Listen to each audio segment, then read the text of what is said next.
County Administrator? Oh, Here we go. Commissioner Caban, can you hear me? Yes, sir, I can hear you. Okay, did you want to be in the affirmative on that last item? Yes, I could not hear any dialogue, but is it the first public hearing item? I'm sorry? Yes, it's street renaming. Yes, this is the first item on the public hearing. Yes, I'm in the affirmative. Okay, thank you. Let the record reflect that Commissioner Caban is in the affirmative on item 11. Mr. County Administrator, next item. Thank you, Mr. Chairman. Commissioners, this is the first and only public hearing to consider a proposed ordinance amending Chapter 6, Article 2 of the Leon County Code of Laws entitled Code Enforcement Board and repealing and replacing Chapter 11, Article 9 of the Leon County Code of Laws entitled Towing Services. Commissioners, you may recall that the commission directed that we take a look at the updating of this ordinance. The item requests that the board adopt the resolution establishing a schedule of maximum fees for non-consensual towing and storage services consistent with the proposed ordinance. As you may recall, again, the industry approached the county last year seeking an update to the rates to reflect the current market, and staff has worked with the industry in developing the proposed ordinance and updating the rates. The item does have a fiscal impact. The towing ordinance is administered by the Sheriff's Office, and the ordinance includes fees to offset a portion of the cost associated with the issuance of licenses and the inspection of vehicles and storage facilities. The proposed ordinance also includes a schedule of administrative fines to be imposed by a special magistrate on any towing or storage business found to be in violation of the ordinance. I want to thank the county attorney's office for doing a lot of the heavy lifting on this item, as well as the engagement of our towing industry. With that, commissioners, we're recommending option 1, and happy to answer any questions that you might have on the ordinance. We do have 2 speakers on this item. Go ahead. First speaker, Jim Patton, to be followed by Vivian Young. Mr. Patton? Please state your name and address for the record, and you have 3 minutes.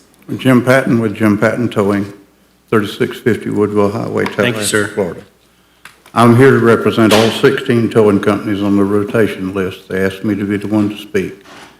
We would like to say that we are 100% in support of this entire ordinance and resolution, and that we want to thank the staff, we want to thank the county attorney's office, the sheriff's department, and the consolidated dispatch agency. All 16 of us agree that we think that this will, as soon as it's passed, be the best ordinance in the state of Florida. We have reviewed a lot of them. This one is really good, well-written, and we're ready for it. We want to thank everybody for that. The appendix for the rates that the sheriff's department is going to charge us, 15 out of the 16 companies agree with. One of them still in sticker shock, but we're okay. We're fine with it, and we want to thank y'all. And that's all I have to say. Thank you, Mr. Patton. Questions, I'm here to answer any questions. Yes, sir. Thank you. We appreciate you being available. Commissioners? Oh, Commissioner Proctor, you're in the, oh, I'm sorry. We've got another speaker. I'm sorry. I put the wrong agenda number down. I put the Okay. So, Commissioner Proctor, you're in the queue. Mr. Chairman, Commissioners, Mr. Patton, I want to thank you all for coming to my awareness through one of you all's members. And you all afforded me the chance to meet with you on a pretty cloudy Saturday. And what you disclosed was troubling, and I thought and felt that this commission would not have y'all's industry. I think you were without 12 or 15 years without adjustments to towing rates, fees, and all of that. And we, within the authority of 4 or more of us, want to see your industry keep pace with. And then when we looked at the numbers, and I'll just say Gainesville and other markets, what tow fees were, industry was vastly behind. So I was impressed by the efforts to galvanize all of the companies. And also I did some phone calling today. The county's attorney has indicated her comfort level that this moves us in a positive direction. So those things being said, and my awareness of the weight of falling behind, I'd like to offer option 1. Thank you, Commissioner Proctor. We got a motion from Commissioner Proctor for staff recommendation, option 1, and a second from Commissioner Maddox. Is there any discussion? Seeing none, Commissioners, all those in favor signify by saying aye. Aye. Aye. Passes unanimously. Thank you, Commissioners. Thank you, Mr. Patton. We are on to our last item tonight on our public hearing, number 13. Thank you, Mr. Chairman. Commissioners, item number 13 seeks the board's approval to conduct the transmittal public hearing on the proposed amendments to the land use and mobility elements of the 2030 Tallahassee-Leon County Comprehensive Plan pursuant to Section 163.3184 Florida statutes. This item also recommends the scheduling of an adoption hearing for July 8th, 2025. Commissioners may recall on February 25th, the board hosted a joint workshop with the City Commission on the comp plan, mobility elements and land use elements, and provided input as described in the item, which has been incorporated into the draft goals, objectives, and related policies. Upon approval of the board, the draft land use and mobility elements will be submitted to all the appropriate state and regional review agency for a 30-day review before coming back to the board for the adoption hearing in July.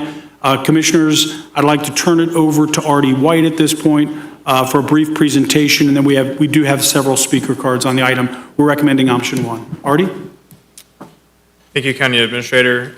Good evening, Chairman, Commissioners. It's my pleasure to provide a presentation on this item. As the County Administrator noted, tonight is the public hearing to transmit the proposed land use and mobility element to the state and review agencies.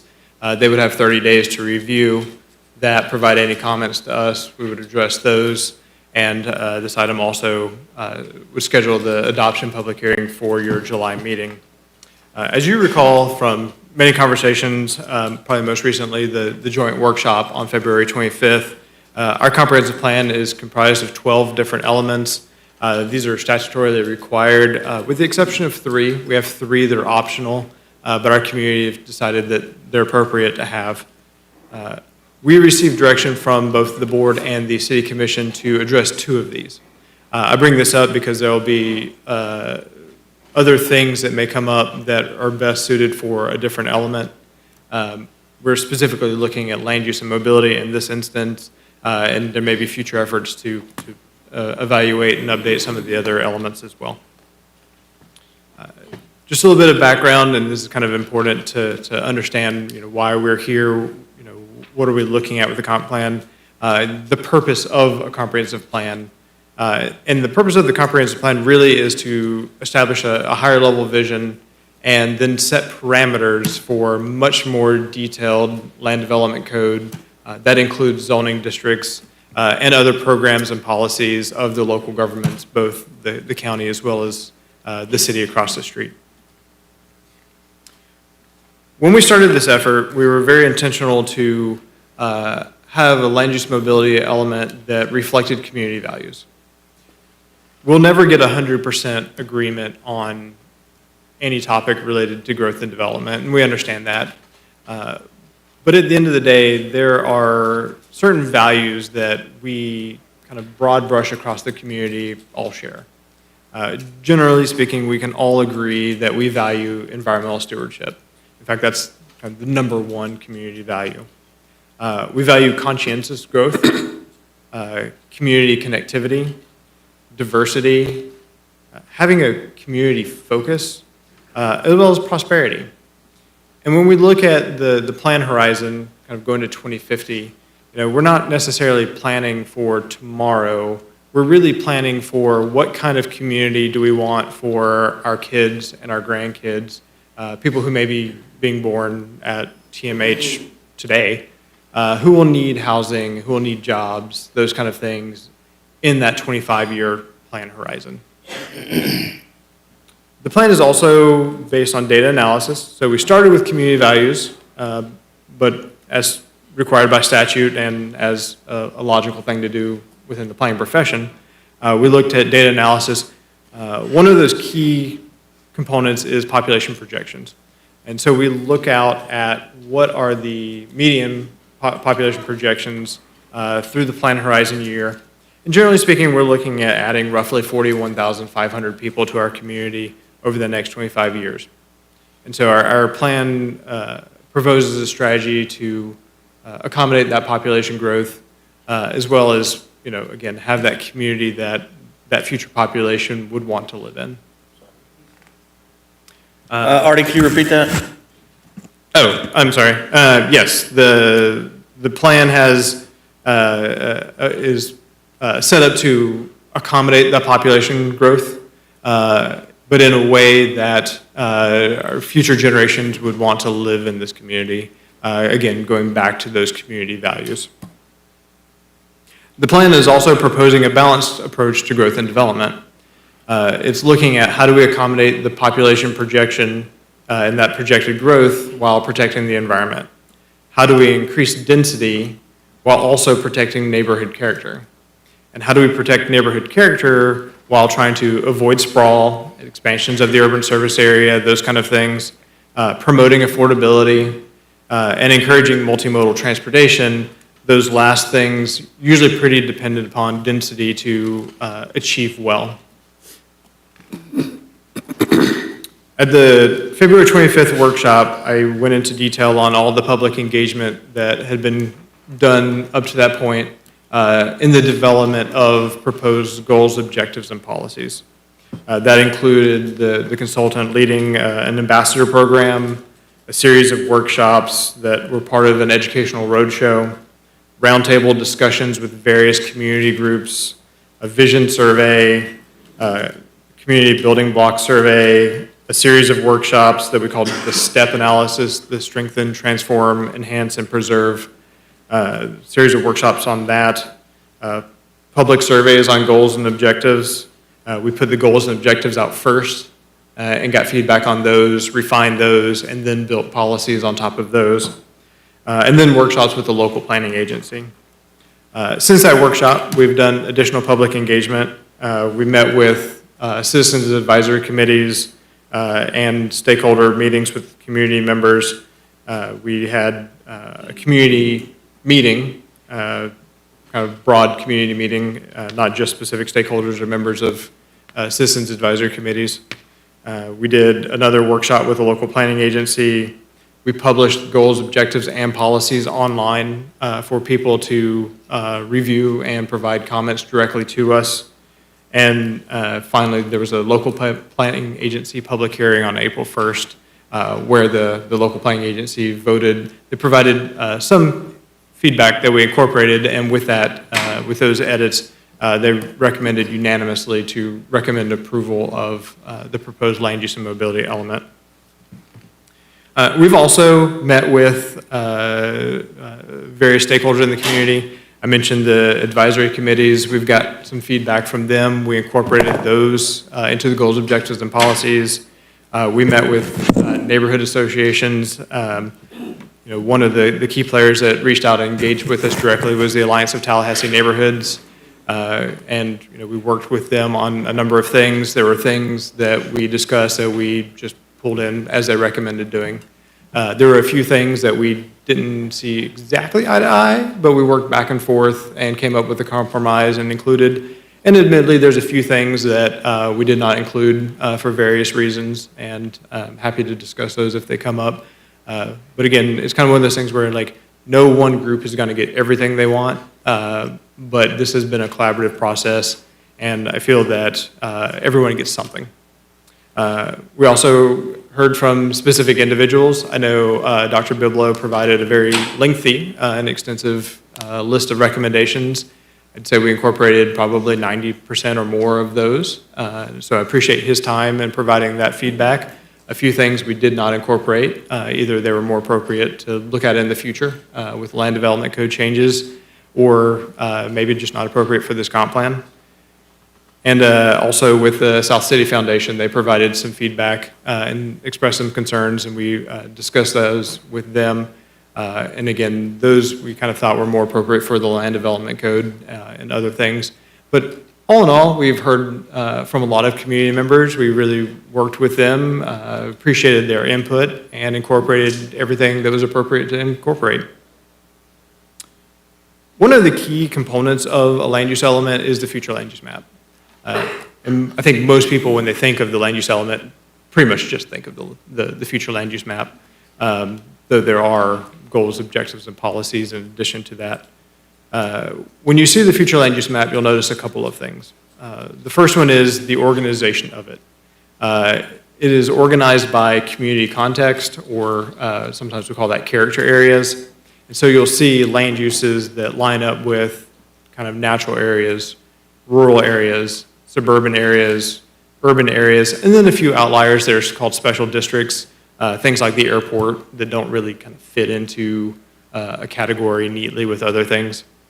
You'll notice the balanced approach to development that I mentioned, heavily focused on infill development, moderate outward expansion, but very limited in that. Again, going back to our community values of wanting to protect the environment, protect natural areas, protect rural areas. We've very much looked at infill development over outward expansions of the urban service area. And a couple places where the boundaries have shifted on a few things. So when we looked at our rural communities, when we looked at the urban service area, when we looked at the lake protection land use specifically, there were times where properties were bisected by the boundaries of these. In some cases, it might have actually gone through the middle of someone's house. And so what you'll see is some adjustments where we try to follow either parcel lines or natural features just to make the boundaries of these things a little bit more logical. This is the future land use map for the county. The grayed out area is everything within city limits, consistent with our interlocal coordination element. The city will vote on the future land use map within city limits. The county votes on land uses outside of city limits, so in unincorporated Leon County. And so we have the two future land use maps. This is the one for the county, and what you'll notice is this is the area that has the majority of the large natural areas. This is the future land use map that has our rural areas, our rural communities, as well as some very distinct neighborhoods in the suburban areas. Mr. Chair, Yeah, Commissioner Maddox? quickly, I would be remiss if I didn't mention what Commissioner Proctor would mention is that massive amount of natural area in the southwest, correct? Southwest portion of our county. He's talked time and time again about different ideas there, but that is, if you think about Leon County as a whole, there's a huge part of our county that's encompassed by natural area and conservation. So as we look at these land use maps and look into the future, there's not much of any place to go headed south, given how big that natural area is. So how much is National Forest? I don't recall off the top of my head, but it's a pretty significant percentage of Leon County. Thank you, Mr. Chair, for allowing me that time. Yes, sir. Go ahead, Artie. Yeah, so tomorrow night, the City Commission will also hold a transmittal hearing on this. This will be the future land use map that they're voting on. You'll note that this is the part of the community where you have kind of the urbanized area, downtown, the urban areas, as well as some other distinct neighborhoods that are also suburban as well. And when you put the two together, you see kind of the bigger picture. You see what represents our growth strategy. Again, kind of trying to focus the majority of growth and development where infrastructure exists, where urban services already are, in more of the urban and to some degree the suburban areas, and really kind of leaving the rural areas as they are, and at this point, leaving the natural areas as they are as well. As we went through this process, I mentioned that we had workshops with the local planning agency. We had two, one on February 4th, one on March 11th, and then again, the public hearing on April 1st, where the LPA did recommend approval of the proposed land use and mobility elements. They had a couple of things that they brought up through that process, and so I'll hit those quickly. The first one is at our first workshop with the local planning agency. they wanted us to very specifically look at the neighborhood first plans. And I know this is a very city-centric slide, but it's really good information, I think, in terms of how we got to where we are with what we're proposing. And they asked us to make sure that we incorporate the recommendations from the Greater Bond, the Griffin Heights, and the Frenchtown neighborhood first plans. And as we were reviewing those plans, the reoccurring theme through all of them when it regards to land use was, we have very small scale non-residential uses in our community. There's a few daycares, some cafes, things like that we want to be part of our community, but they're non-conforming uses based on the residential preservation land use category. They also stated that they have more diversity of housing types. So you might see more duplexes and things like that in those neighborhoods, and they also wanted those to be conforming as well. And so as we were going through the process of addressing this specific comment, we updated the residential preservation land use category to have a suburban version and an urban version reflecting the location of in-town neighborhoods that grew in more of a historical neighborhood pattern. And we updated the density of that to allow up to 12 units per acre and to allow non-residential uses, so very small scale commercial uses, the max size of that being 2,500 square feet. So again, pretty small scale. I think it's important to note that the adoption of the comp plan and updates to the land use element don't overnight automatically allow these uses to occur or bring anything into conformity. As I mentioned early on, the comp plan sets a parameter for land development code, and so land use categories are implemented through zoning.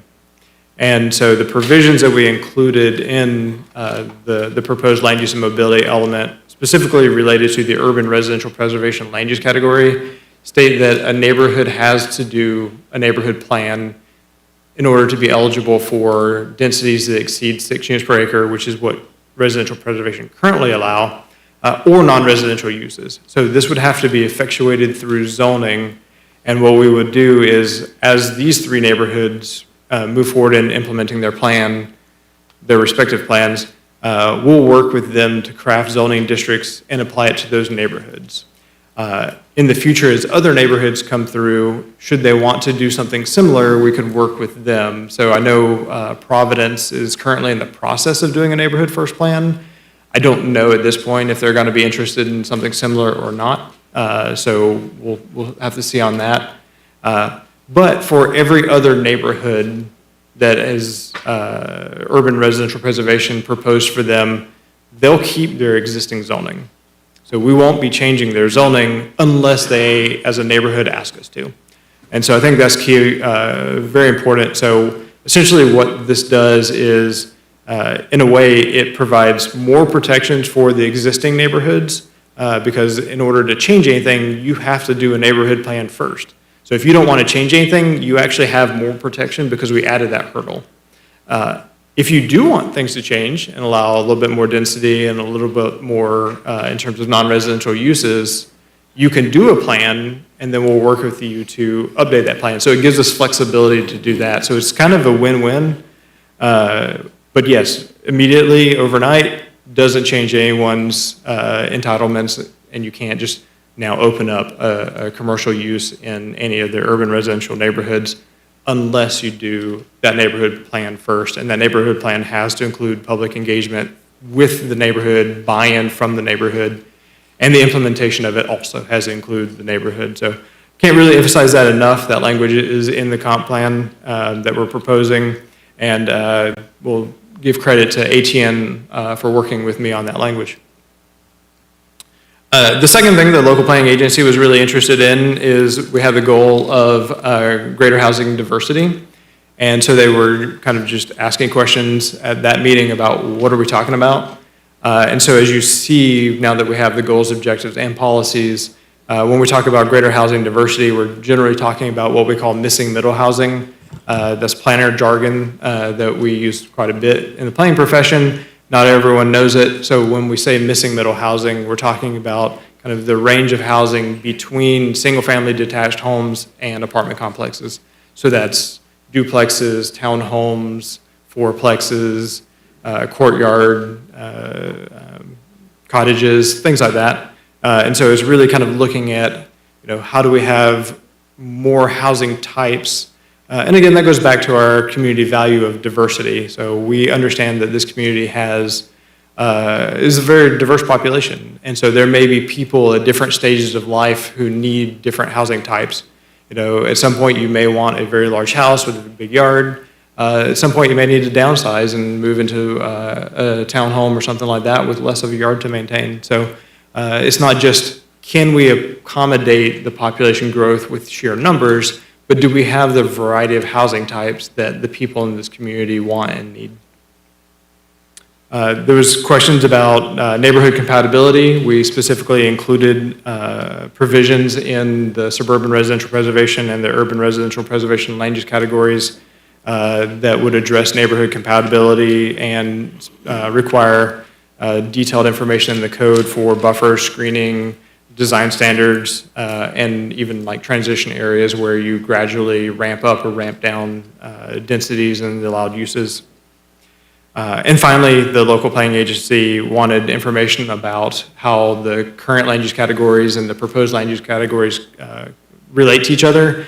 That's included in attachment 10 in your agenda materials. But we also heard that people wanted to see it spatially, so we developed this web application that you can click on a map, see what your current land use is and what's proposed. So we tried to facilitate people's questions to the extent that we could. As you remember, we came back to you on February 25th at a joint workshop, and there were a couple of topics that came up, and we've addressed each one of those. I'll hit those quickly. The first one was incentivizing development on major roads and gateways. The proposed land use and mobility element that we have looks at improving gateways by increasing allowed densities and intensities along major corridors, South Monroe, North Monroe, West Pensacola Street, those coupled with design standards to ensure that we're getting good quality growth as development and redevelopment happen. Looking at non-conforming uses in the lake protection land use category, that was another one that came up. And we're proposing policies that really encourage non-conforming uses to either redevelop to current standards or take steps that would bring them up to meeting current water quality standards, because a lot of them were developed before the stormwater standards were in place. And so if they come up to meet current water quality standards, they could be deemed a conforming use. Woodville came up. We're addressing this a number of ways. One is the boundary of Woodville is expanded slightly on the future land use map, and acknowledging the availability of sewer arriving in Woodville, increased the allowable densities in Woodville, and then noted that there's a Woodville sense of place plan that we'll be doing this year. And at the end of it, if there are comp plan amendments or updates to the land development code, we'll be bringing those to you based on that Woodville sense of place plan. A lot of discussion on higher densities on the south side. And so we have proposed policies that would increase densities and development on the south side in a way that aligns with the South Side Action Plan. And then specifically kind of looking in what Commissioner Proctor brought up with regards to areas that are rural or that are rural and going to be getting sewer service in the future. So we have policies that address that to encourage quality development on the south side. And then the final point that came up at that joint workshop, which was more of a city discussion, but it was a joint workshop, so I'll mention it here as well, is parking minimums. And while the comprehensive plan itself doesn't include parking standards, there are policies that allow flexibility in the code to either eliminate parking minimums, be able to reduce some of the parking requirements, or just generally be more flexible, kind of depending on where you are in the urbanized area. The next steps tonight is the transmittal hearing. As we noted, upon transmittal, should you choose to do that, we'll send this to the state and these review agencies. They'll have 30 days to provide comments to us. We'll address those. The city will be doing their transmittal hearing tomorrow. The adoption hearings are scheduled for July for the board. The city doesn't have a July meeting, so they'll be doing it at their next meeting, which would be August. And then after that, we'll be working on land development code updates. And as much as I would like to believe that everything we're doing is perfect and there are no mistakes or anything that would ever need to change, I'm not that arrogant. And so I'll note that we'll be continuing to have a comprehensive plan amendment cycle. So if something needs to be adjusted, we can bring that back to you. Or if we have comp plan amendments that are applied for like we do now, we would bring those forward as well. The recommended action tonight is option 1, and that would conduct this hearing and transmit the proposed land use and mobility element to the review agencies and schedule that adoption public hearing for July. Thank you. Thank you, Artie. Mr. County Administrator, do we have any public speakers? Thank you, Mr. Chairman, Commissioners. We've got 8 public speakers to be heard. The first one joining us virtually, Ken, I'm not sure if you can confirm that. Stephen Martin. Mr. Martin, are you there? I'm here. Can you hear me? Yes, sir. If you could please state your name and address for the record. You have 3 minutes, and I would also like to ask all of our speakers, if you hear repetition in the things you're saying, we would appreciate it if you could wave in support of the previous speaker or so on and so forth, because we have 8 speakers in the queue, and we don't necessarily need to hear the same thing 8 times. Thank you, Mr. Martin. Go ahead. Stephen Martin, 2625 Stonegate Drive. I observed the joint city-county comp plan goals and objectives workshop in February. There was no mention made of the numerous controversial developments that were found to be consistent with the comp plan despite strong opposition. I was happy tonight to hear Mr. White point out that, yeah, it hasn't been perfect. It hasn't been anything close to perfect. This is quote from the introduction of the comp plan. The purpose of the comp plan is to preserve, protect, and enhance the quality of life for all citizens. The natural environment is one of many criteria which form the community's perceived quality of life and is a major component in the quality of life equation. To achieve this, it is the intent of this plan to include strong environmental objectives and policies. The residential environment is also one of many criteria for the community's perceived quality of life and must be protected. Unwise land use decisions and premature non-residential development in established residential areas can seriously and permanently alter the character of a neighborhood, end quote. With major developments come winners and losers. Winners include developers driven by financial incentive, while losers can include pre-existing nearby residents whose quality of life is adversely impacted. What serves the interest of some adversely impacts others. Perhaps those others are due something in exchange. Why not consider compensation for those adversely impacted? This would encourage developers to consider the interest of others. This is but one example of thinking out of the box within which we currently seem to be entrapped. Several of the controversial developments, including Canopy, St. Ives, and Ox Bottom Thomasville Road, are on land annexed into the city for the purpose of development. Once annexed, land can be developed far more densely than surrounding unincorporated land and become out of character with the surrounding land. Much of the unincorporated land is away from the city and considered country, not city by those who choose to live there. I was told the county used to be more resistant to granting requests for voluntary annexation. Perhaps it's now time to restore some resistance. Unincorporated residents rely solely on county commissioners for representation. Why not require consent from all adjacent unincorporated property owners, especially residential property owners, as a criteria for annexation of adjacent land? Comp plan has been a far cry from what some of us had hoped for. It, like other grand plans, was highly celebrated at its outset, but like many other plans, takes years to see unfold and realize its true purpose. Let's not let that happen again. Honesty and forthrightness from the outset is called for. There was mention made of massive natural area in southwestern county. Yeah, I've been listening for the last few years to a particular commissioner. At one time, the entire county was a natural area, so much of which has been lost. let's try and save what we can. Thank you. Thank you, Mr. Martin. Next speaker. Fay Gibson, to be followed by Alex Dew.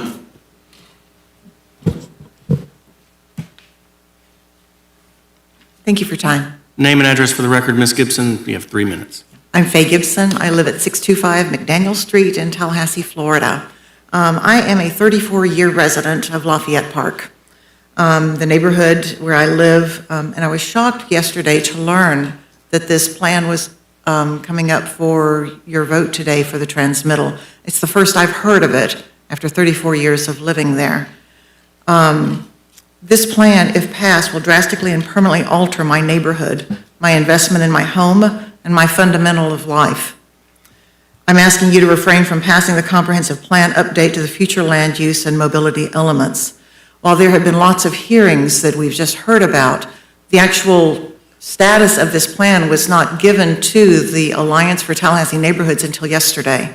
So we, as residents, have not had a chance to see this. We've not had a chance to communicate thoroughly with you. A lot of us, this is our first time hearing about it. And that's a little rushed for us. We think that there's a good reason here to slow this down and to be able to have more input from those of us who are citizens. Of all of the neighborhoods in Tallahassee, Lafayette Park is one that truly lives up to its designation as historic preservation, which is our current designation. We are more than a collection of old buildings. We are a neighborhood. We walk together, we visit with each other, we take in each other's trash cans, we meet in yards and parks, or we know our neighbors in Lafayette Park. Governors were born in our homes. Senators had meetings together on our front porches. We are a historic neighborhood. Most of us invested our life savings into homes because of this pursuit of happiness, wanting to live in this particular historic part of Tallahassee. With your vote, you can preserve this for us, and with your vote, you can do away with it, and it will never come back again. Once this neighborhood is gone, there is not going to be anything like Lafayette Park in Tallahassee. The change proposed removes our long and proudly held designation of historic preservation with 6 units per acre of single-family homes, townhomes, and cluster housing, no non-residential use. Instead, we will be designated for 12 units per acre of single-family detached, single-family attached, duplexes, triplexes, and quadruplexes, with neighborhood-scale accessory non-residential uses such as retail offices and community services. This huge change is happening with barely 24 hours notice to those of us who have made our lives here. You are not only changing our density to twice what it currently is, a drastic measure by itself, but you will be removing the protection from commercial development that our residential area has always held. I'm asking you not to do this. Please give us a chance to have some impact on this. Thank you. Thank you, Ms. Gibson. Next speaker. Alex Dew, to be followed by Rosa Ramos Morgan. Thank you, Mr. Dew. Please state your name and address for the record. Alex Dew, 901 Buena Vista Drive. Good evening, everyone. I'll try to keep this brief. I agree with most of what was said from the last speaker. I only learned about this plan about 5 or 6 days ago, which for me was a bit of a shock because, as a few of you sitting here in front of me know, that I'm, more than your average citizen involved in the community, and been a member of the DEC for 10 years. For something like this to come along and even me not to know about it, I feel like it's definitely going to be the case for other people in my neighborhood, that a lot of these changes come as a surprise.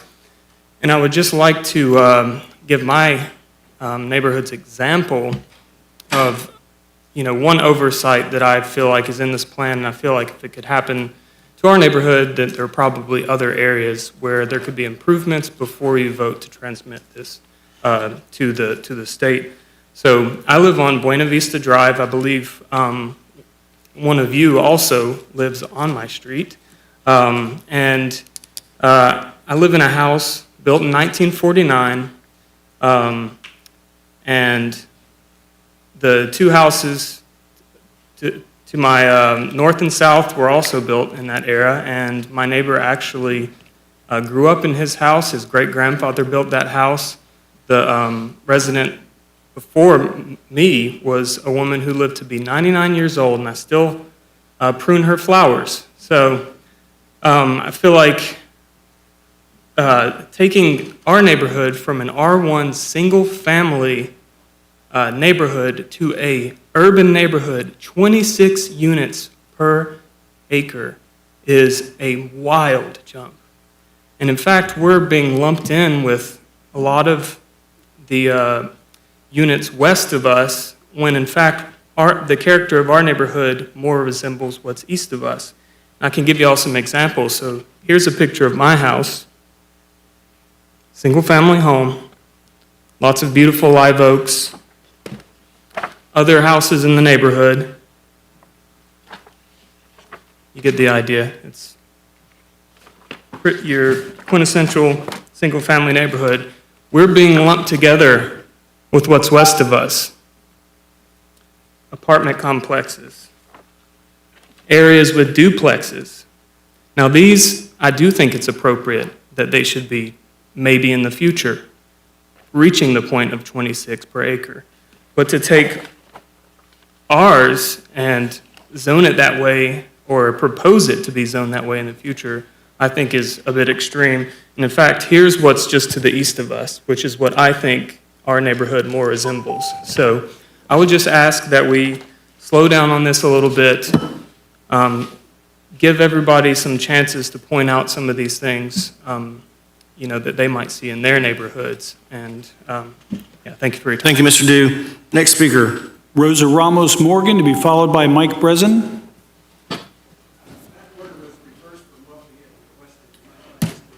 I don't have any requests. I'm sorry? That order is reversed from what we had requested. Yeah, there's no order, sir. It's just how he calls them.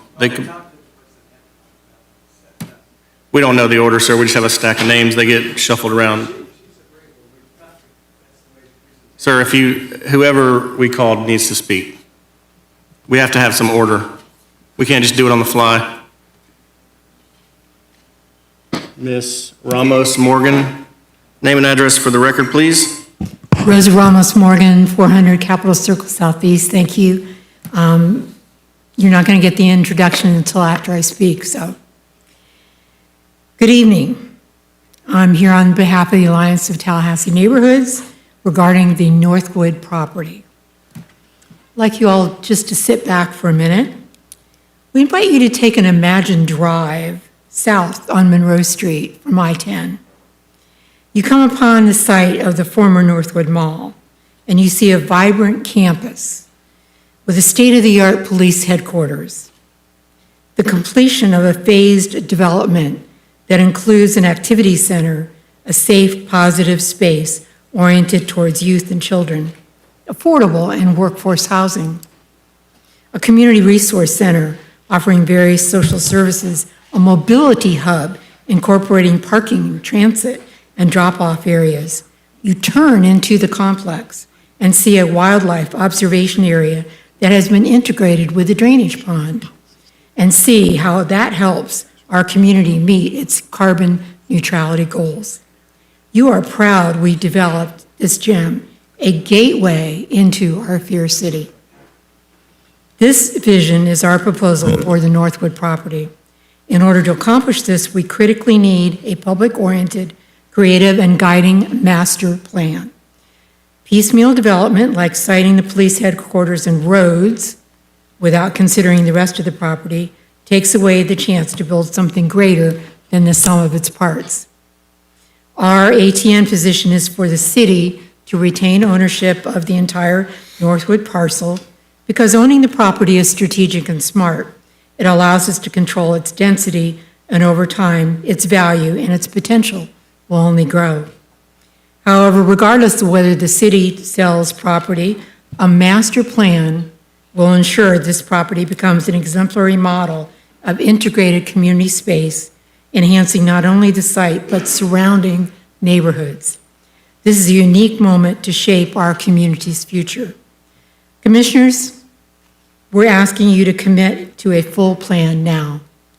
We're asking you to add a paragraph in the plan for Northwood that is just like the one for Southwood and Policy 2.6 that calls for the adoption of a Northwood master plan funded by the city and delivered not later than December 2026. We have provided you with a full suggested verbiage that I will turn in. Don't let this opportunity slip away through piecemeal decisions. Let's take this rare asset and shape it into something that works for the whole community. Thank you. Thank you, Ms. Ramos Morgan. Artie, could you come to the podium real quick before we get to the next speaker? I think we need some clarification because we've heard now about Northwood, Lafayette Park, Buena Vista Drive. These are not in the unincorporated area, are they? No, they're not. They would be within city limits. So what we're voting on tonight, does it impact those areas? Or can you clarify? If they're talking about what the designation of their specific properties are, that'll be on the future land use map that the city hears tomorrow. They're not on the future land use map that you're voting on. Right, and can you explain, like, we won't have anything to do with Northwood Properties master plan? Right, that's correct. The city that Northwood site is located on is owned by the city of Tallahassee. It's within city limits. I've not personally been involved in the project. I know that they've done some community engagement. I believe they've hired a consultant. I think they're working on a master plan for the site, or at least a site plan for it. But that would not come to this board in any capacity. Mr. Chair, can I follow up? Yeah, Commissioner Maddox, please. Yeah. So of the speakers you heard, you've been paying attention. Of course, absolutely. Yeah. How much of what you've heard today can we address? I think so far we could address the vast majority of it. So if not everything, I think we can address everything, actually. So there's been a little bit of confusion between zoning and land use. And so there was a speaker who noted that his land use was his zoning was R1. We're not changing anybody's zoning. This process doesn't change zoning. Mm-hmm. And so that property would keep the R1 zoning district in place. Okay, for a second. Mr. Chair, Sure. all those who are here for that particular zoning, that R1 zoning change, could you please raise your hand? Just you.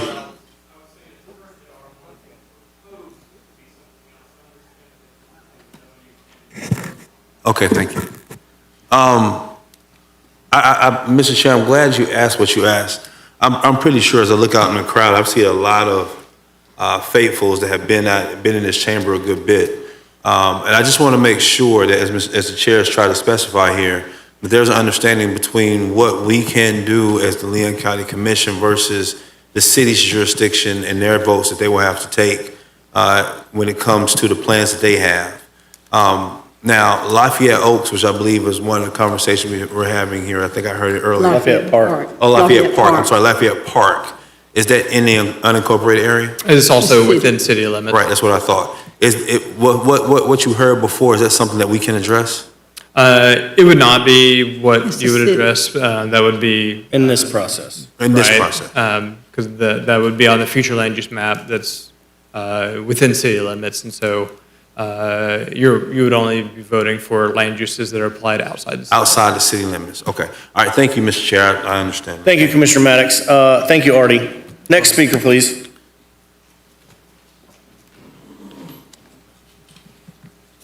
Mike Breslin, to be followed by Nell Schranberg. Name and address for the record, please. Hello, my name is Mike Brzezin. I live at 1401 North Randolph Circle, and I'm representing the Alliance of Tallahassee Neighborhoods. We recognize that, as you've just discussed, a lot of the comments tonight are about in-city areas, and we're going to avoid most of that, but recognize that some county commissioners have been involved in issues that happen within the city, and so we wanted to give an update on our perspective as how that affects us and our interactions with the comp plan. But first, before I get into those comments, I would like to thank Artie White and Susan Poppin, right back here, and the rest of the planning staff for all their hard work that they've put in on this project. And we've had some productive discussions with them, and particularly once the goals, objectives, and policies had been developed. And we are very appreciative of our interactions with them. However, while we feel we've had a fair exchange of ideas with Artie and Susan, and respect that a number of our suggestions have been incorporated into the plan, some of which Artie summarized here tonight, there are some outstanding issues that we're still very concerned about. This deals with the residential preservation neighborhoods, including the density issues and maintaining protection of incompatible uses. And additionally, we see the need for a specific comp plan policies addressing Northwood Center and the Midtown redevelopment efforts.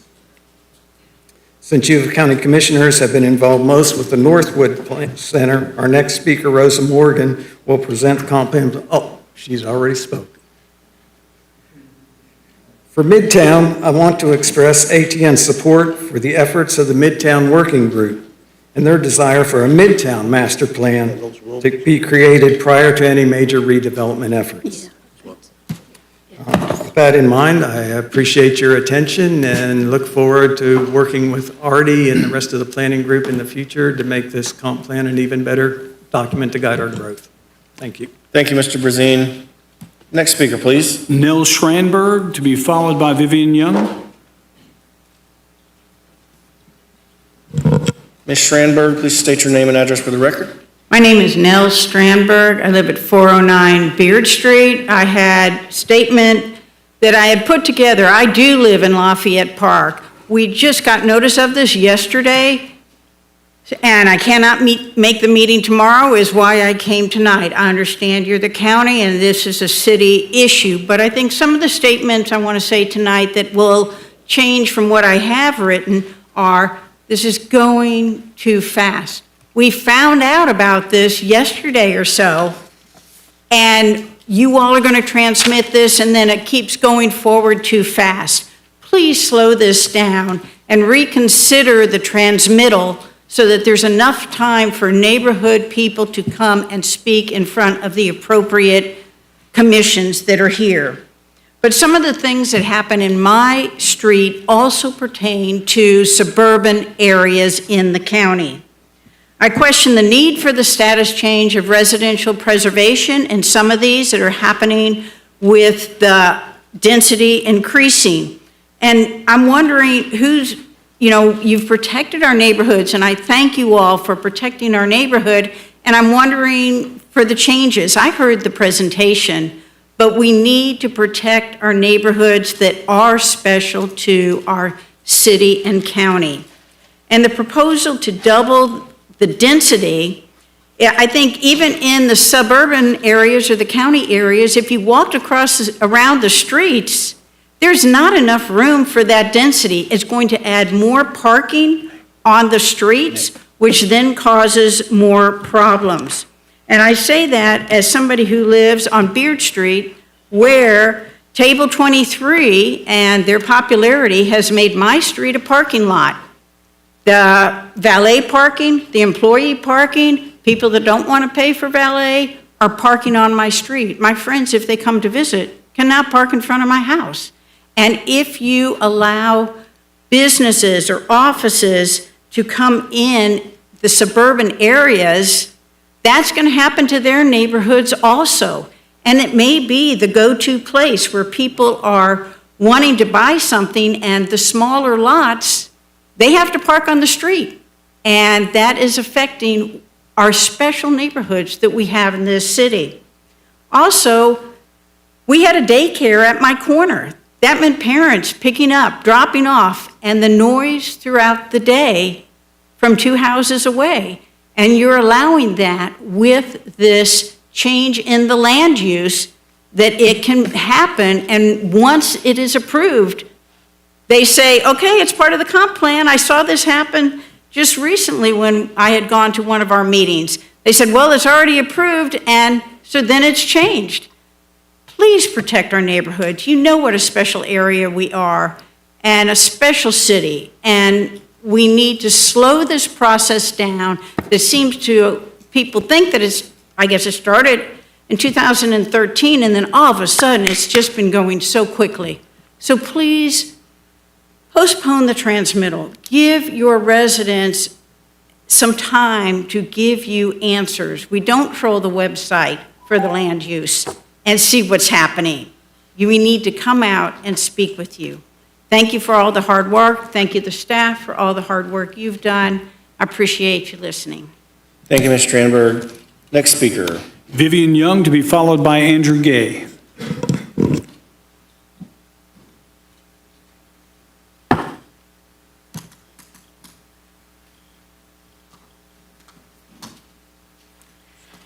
Good evening. Thank you for the opportunity to speak with you tonight. My name is Vivian Young. I live at 411 Oakland Avenue. I am here on behalf of 1,000 Friends of Florida, which is a statewide not-for-profit organization that focuses on planning and growth management issues in our rapidly growing state. As you're all very aware, the comprehensive plan is intended to codify our community's vision about where and how we grow over the next 25 years. The comp plan also establishes the legal foundation to make future zoning changes. So I think there's a bit of tap dancing going on to say that this doesn't really relate to zoning. It does. It creates the legal foundation for future zoning changes. If the comp plan is amended, it will reflect that the community vision includes these increased densities and increased uses in the areas that are specified on the map. They will help to justify future zoning changes on the ground that these zoning changes are now in compliance with the community's adopted comprehensive plan. At 1,000 Friends, we strongly support the overarching principle of this plan to keep urban areas urban and rural areas rural. There's no question about that. If this is carefully crafted, it will create more vital urban areas, it will prevent urban sprawl, it will protect natural areas, and it will reduce the public investment needed in infrastructure, roads, stormwater, and things like that. But we do have several concerns about the proposal. The first one is process, and it's the timeline, as you've heard from so many people here tonight. Yes, the process started in 2016. But it wasn't until mid-March of this year that the full draft of the proposal was available, and it was only last week that the document before you was available. So the public did not have a great amount of time for engagement on this issue. If you really wanted sincere public engagement, get an article on the front page of the Democrat and do pieces on the various television channels. That's how you still get public engagement, because as one speaker said, most people don't go looking on the city and county websites to find out what's happening. For these reasons, we urge you to slow this timeline down. The second issue is population accommodation, and I keep raising this issue. The goal of the comp plan is to accommodate future growth and development. But we understand that that is about 26,000 housing units, but nowhere can we find how many housing units these intensifications of density will allow. Will it allow 26,000 more units? Will it allow 52,000 more units? Will it allow 104,000 more units? I think that's a critical issue for you all to really discuss and understand more fully before you move forward on this. So please, in summary, provide more opportunity for citizen input and slow the process down. Thank you. Thank you, Ms. Young. Thank you, Ms. Young. Next speaker, please. Andrew Gay, to be followed by Adam Anthony Biblow. Good evening, Commissioners. Andrew Gay, 2741 Millstone Plantation Road. I stand before you tonight in full support of the proposed comprehensive plan amendments. I believe the proposed amendments are the product of years of public outreach and stakeholder engagement, not to mention countless and countless hours of hard work from planning staff. They accommodated balanced future growth by combining modest expansions to our urban service boundary with increased densities for urban infill. The changes are necessary to continue moving our community forward and will promote vital, sustainable growth for years to come for our area. I ask that you vote tonight to transmit the proposed amendment to the state for review. Thank you.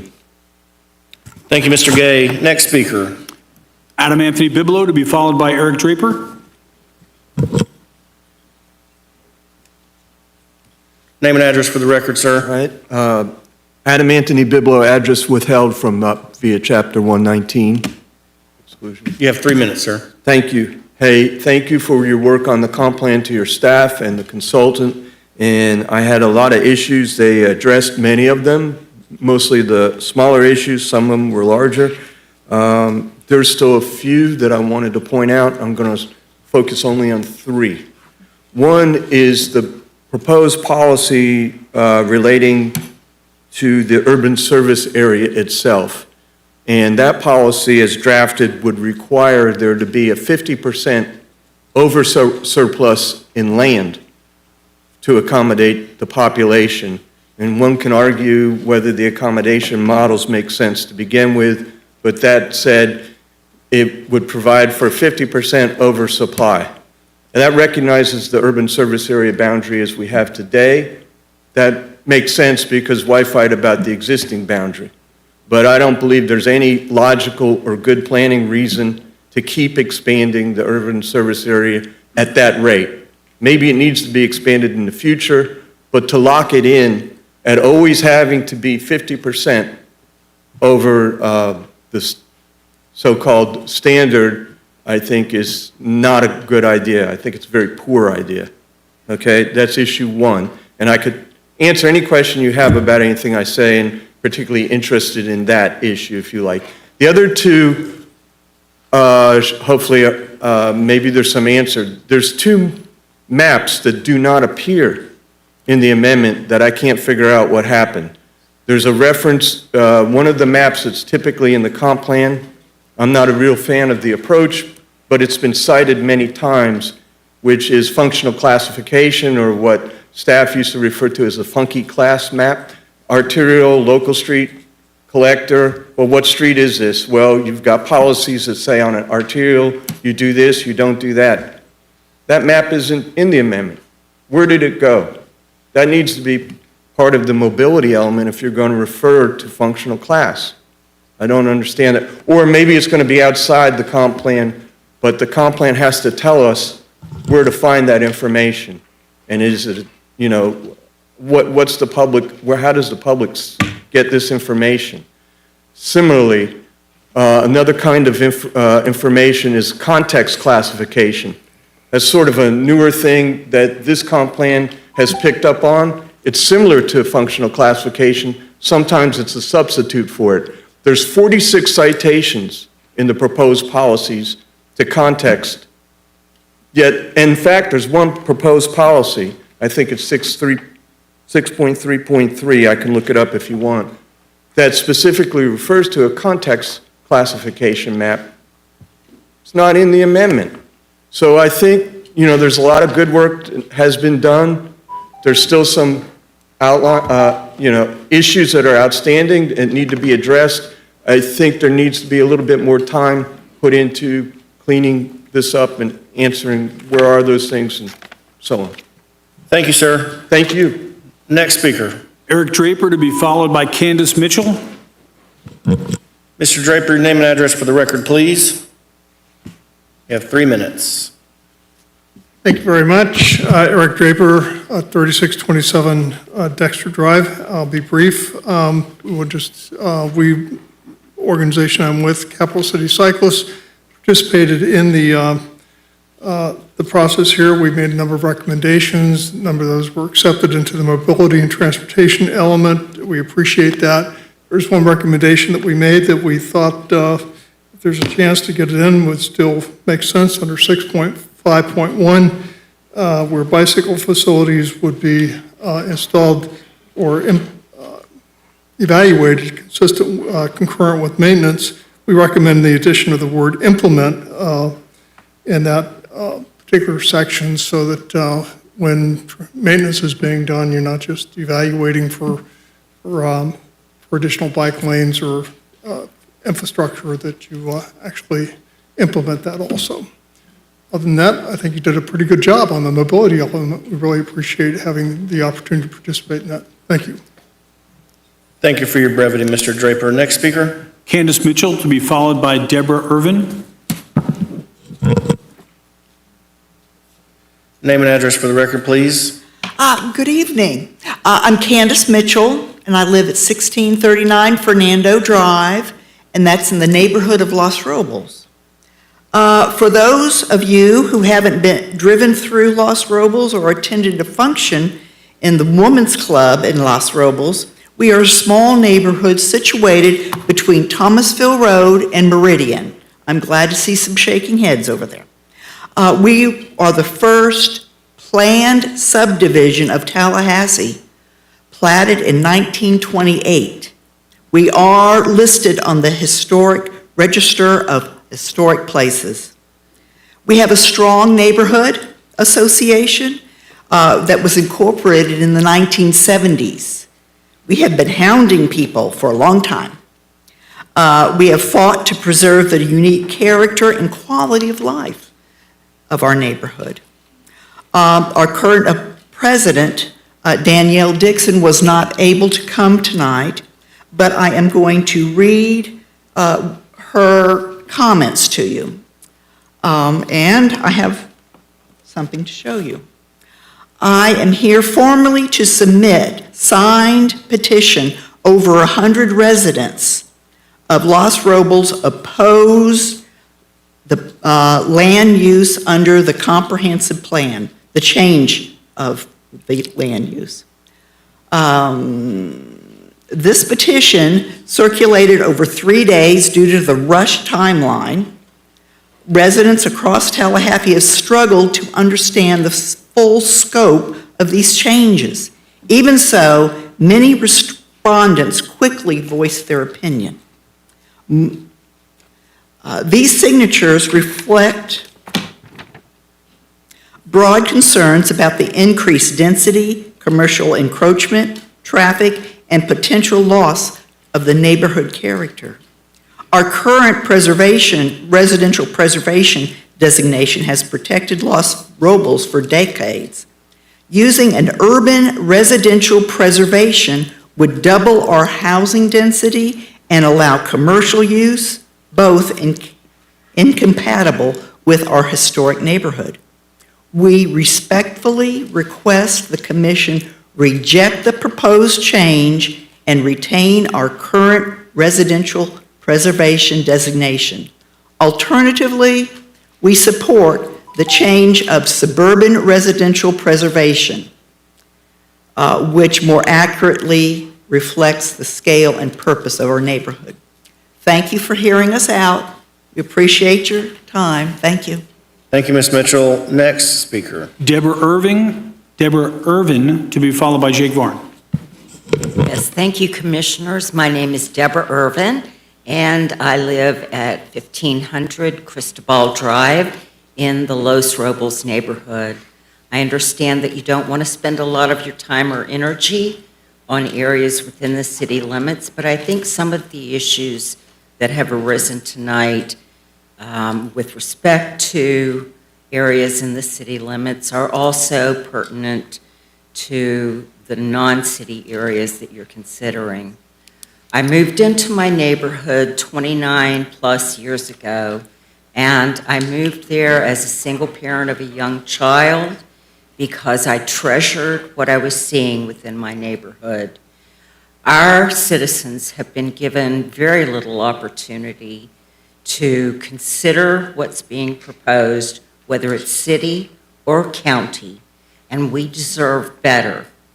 I believe that the people who own the land should have the strongest voice in what happens to the land, and I urge you to hold off on any action so that we have a sincere effort to educate the communities and let them share with you. And I would urge you as a commissioner not to take action until you have assured yourself that you have heard from your constituents. Thank you so much. Thank you, Ms. Irvin. Next speaker. Jake Varn, to be followed by the final speaker, Sean White. Mr. Varn, name and address for the record, please.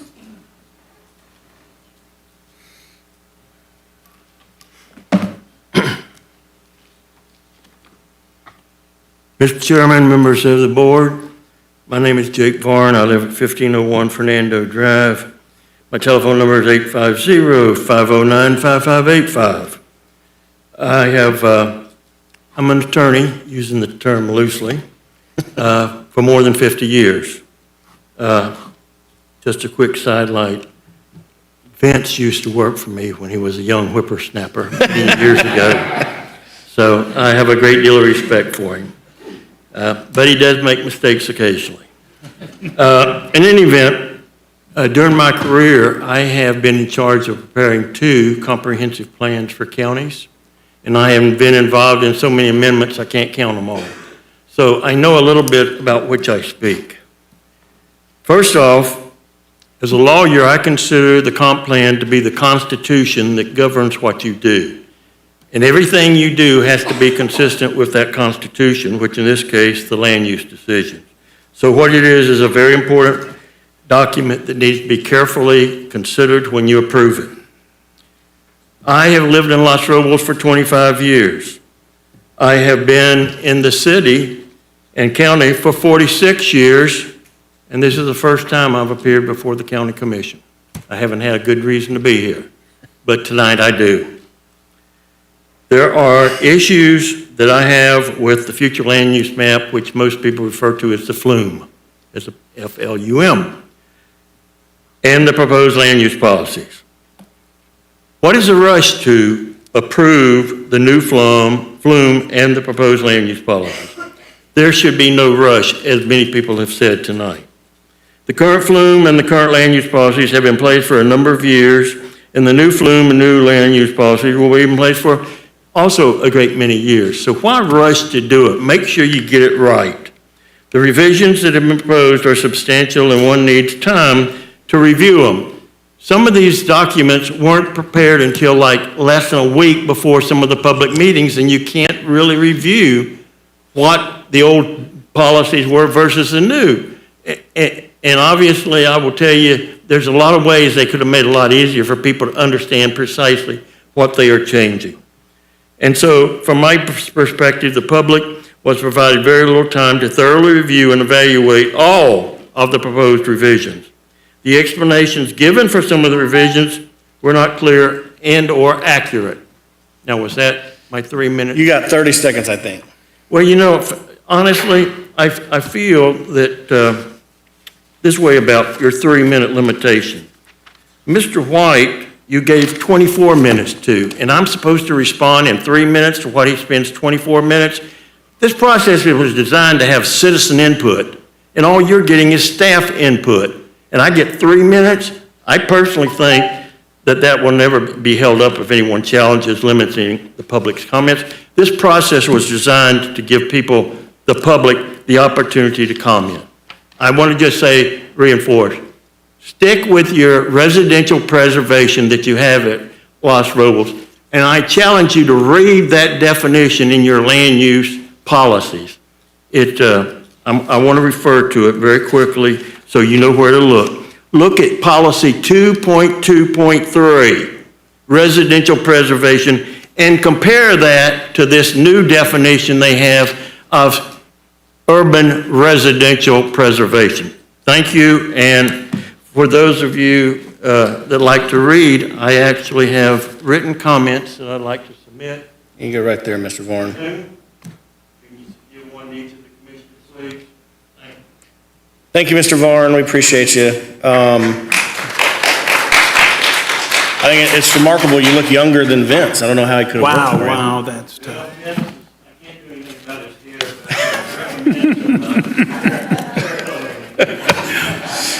Final speaker, Sean White. Thank you, Commission. Sean White, 1603 Fernando Drive. With all great respect to staff efforts, I echo those former comments of the Los Robles Association, and I just don't think it's quite ready for transmittal yet. Thank you. Thank you, sir. All right, that concludes our public speakers. We are now on discussion. Commissioners, do we have a motion? Commissioner Maddox, you're in the queue. All right, we've got a motion for staff recommendation. Is there a second? Can I second? I'll second Commissioner Maddox's motion. So we have a motion from Commissioner Maddox, a second from Commissioner Welch on staff recommendation option 1. We're in discussion. Commissioner Maddox. I would imagine we have a lot of discussion here. For those of you who are here for the first time, our process is we have to start discussion or our discussion with a motion. And so I want to start us off with staff recommendation. Artie, could you come up first? I got a few questions actually. As I remember correctly, when we were at our last comp plan meeting, joint meeting with the city, we had a lot of conversation around extended deadlines and extra meetings in between. Is that correct? That is correct. Yes. This board opted to move their transmittal back a month, and then the city contemplated that and also moved theirs back a month as well. So both transmittals have been moved back a month? That's correct. Okay. The process by which we're going through, where there are some neighbors there that are sitting amongst us who are just now getting this information, could you explain to me the process, Artie, please? I'll be honest, I'm a little bit confused by some of them. I know the Lafayette Park neighborhood, I have been coordinating with the HOA president of that neighborhood association for a really, really long time, like well back. Excuse me, is the neighborhood association president here amongst us today? She's actually in Mexico. Okay, thank you. Is anybody who is on that neighborhood association with us today? Okay, go ahead. We have been kind of doing public engagement for this specifically for a number of years, and kind of each time we do that, we've leveraged what the consultant set up as the ambassadors, and so those were people who were supposed to take information back to their representative groups. We've been compiling an email list, so as anyone attended a public meeting, we shared that. We've worked with the Alliance of Tallahassee Neighborhoods. They distribute information to in-town neighborhoods as well.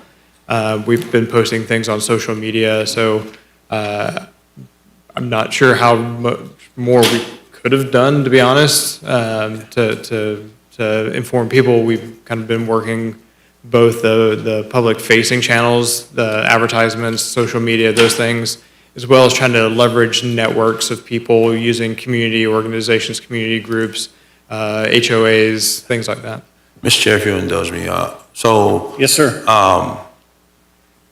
The issues particularly to Lafayette Oaks and the Los Robles neighborhood, those were, again, city issues, so the communications coming from you guys would be from the city. My question there is the process by which you met with and communicated with constituents that were affected by these changes, were they mirrored, the city-county processes mirrored?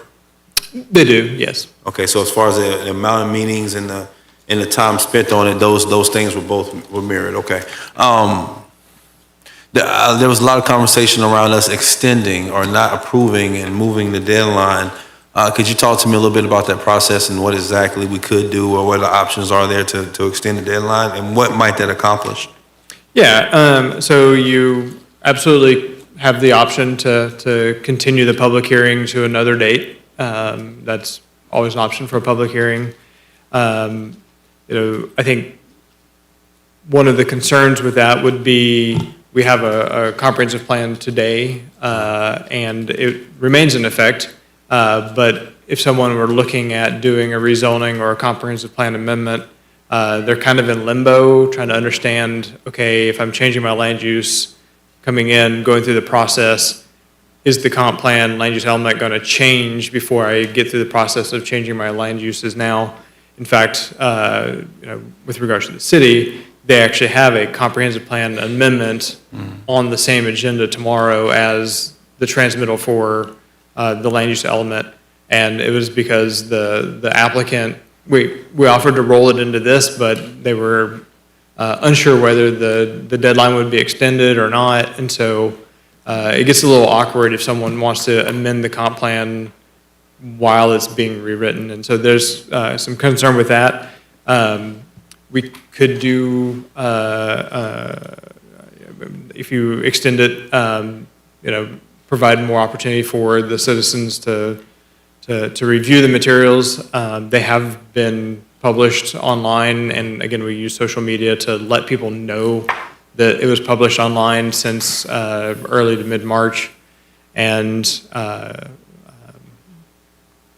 again, have notified people through the local planning agency workshops and public hearing, through email, through subscription services, through social media, that those were available to review. And to date, we really haven't received a lot of input on it, despite our efforts to let people know. Artie, if we decide to, if we decide to extend our transmittal, how does it affect the city? The city will decide on their own whether to transmit or not. It's not contingent upon one or the other. So if we say we're going to extend our transmittal, but they go ahead and transmit, that just means we've extended ours, but some of these issues that we're talking about here today will already be dealt with because the city would have dealt with their transmittal. Is that correct? That's correct. Okay. Of the issues that you heard today, again, just from my understanding, I understand that what we're transmitting here are the future land uses that can be governed by the county, which would be in the unincorporated area, correct? That's correct. Thank you. What issues did you hear today that were affected by what we can transmit today? I believe the majority of everything relates to what will be before the city tomorrow. The city tomorrow? Dr. Biblo brought up a few things, the urban service area policy being one of those. I'll note that policy is what is in the current comp plan. Right. And so we use the same policy language that currently exists to maintain the urban service area that we have. We use that in the proposed land use element. And the maps that he was referring to, we would envision those not being in the comp plan, but being in the respective land development codes as they relate more to development standards. Yeah. So Artie, Mr. Chair, sorry. Yes, sir. I'm going a little long. Artie, you mentioned earlier that there was a lot of compromise. And I'll be honest with those who are sitting here. Over my years of being here, what I've always said was, and I was taught this by a former commissioner, that if you come to the table and everybody's giving a little bit to where everybody's a little bit uncomfortable and nobody's completely happy, you probably did the right thing. Do I believe that the county should, or the government should get everything that they want in the way they want it because they visualize it that way? If the citizens don't agree with it, I think there needs to be a process of compromise there. What I've heard you say, Artie, is that there was some compromise there, and that out of that compromise came to where you are today. You said that you couldn't all agree on everything, but you gave where you could, and the rest of it you're leaving up to us to be able to decide how we want to handle it. I feel like I'm in a rock and, is that correct? That's correct. Okay. I feel like I'm in a rock and a hard place as I feel for you guys. Every year, Family Promise in Big Bend, for the past couple of years I've been their CEO, we've had our annual event at the Ladies Club right there in Los Robles. Yes, ma'am, and we've enjoyed it. It's a very nice, very, very nice facility. We enjoy using it.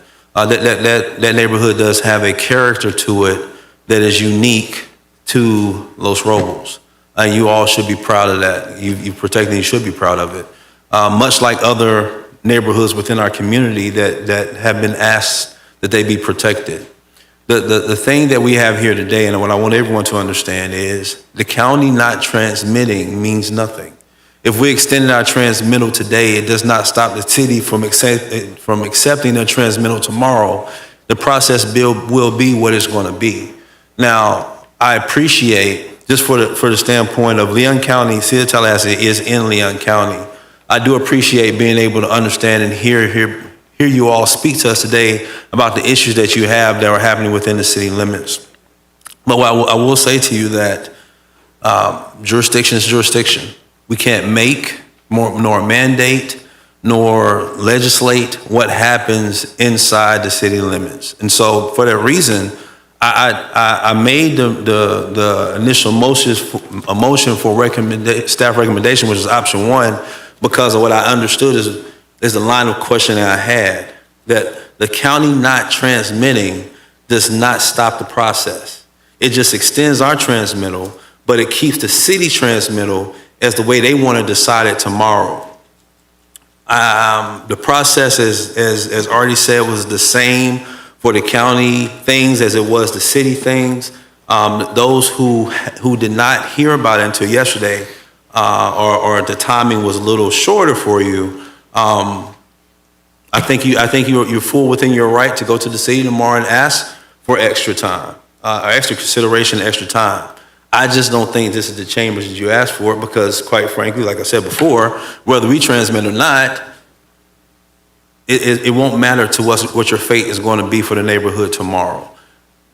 I'll say it again. In my mind, what I believe should happen is that there is a thought process that happens within our government. And there's a passion that we have that comes from our community.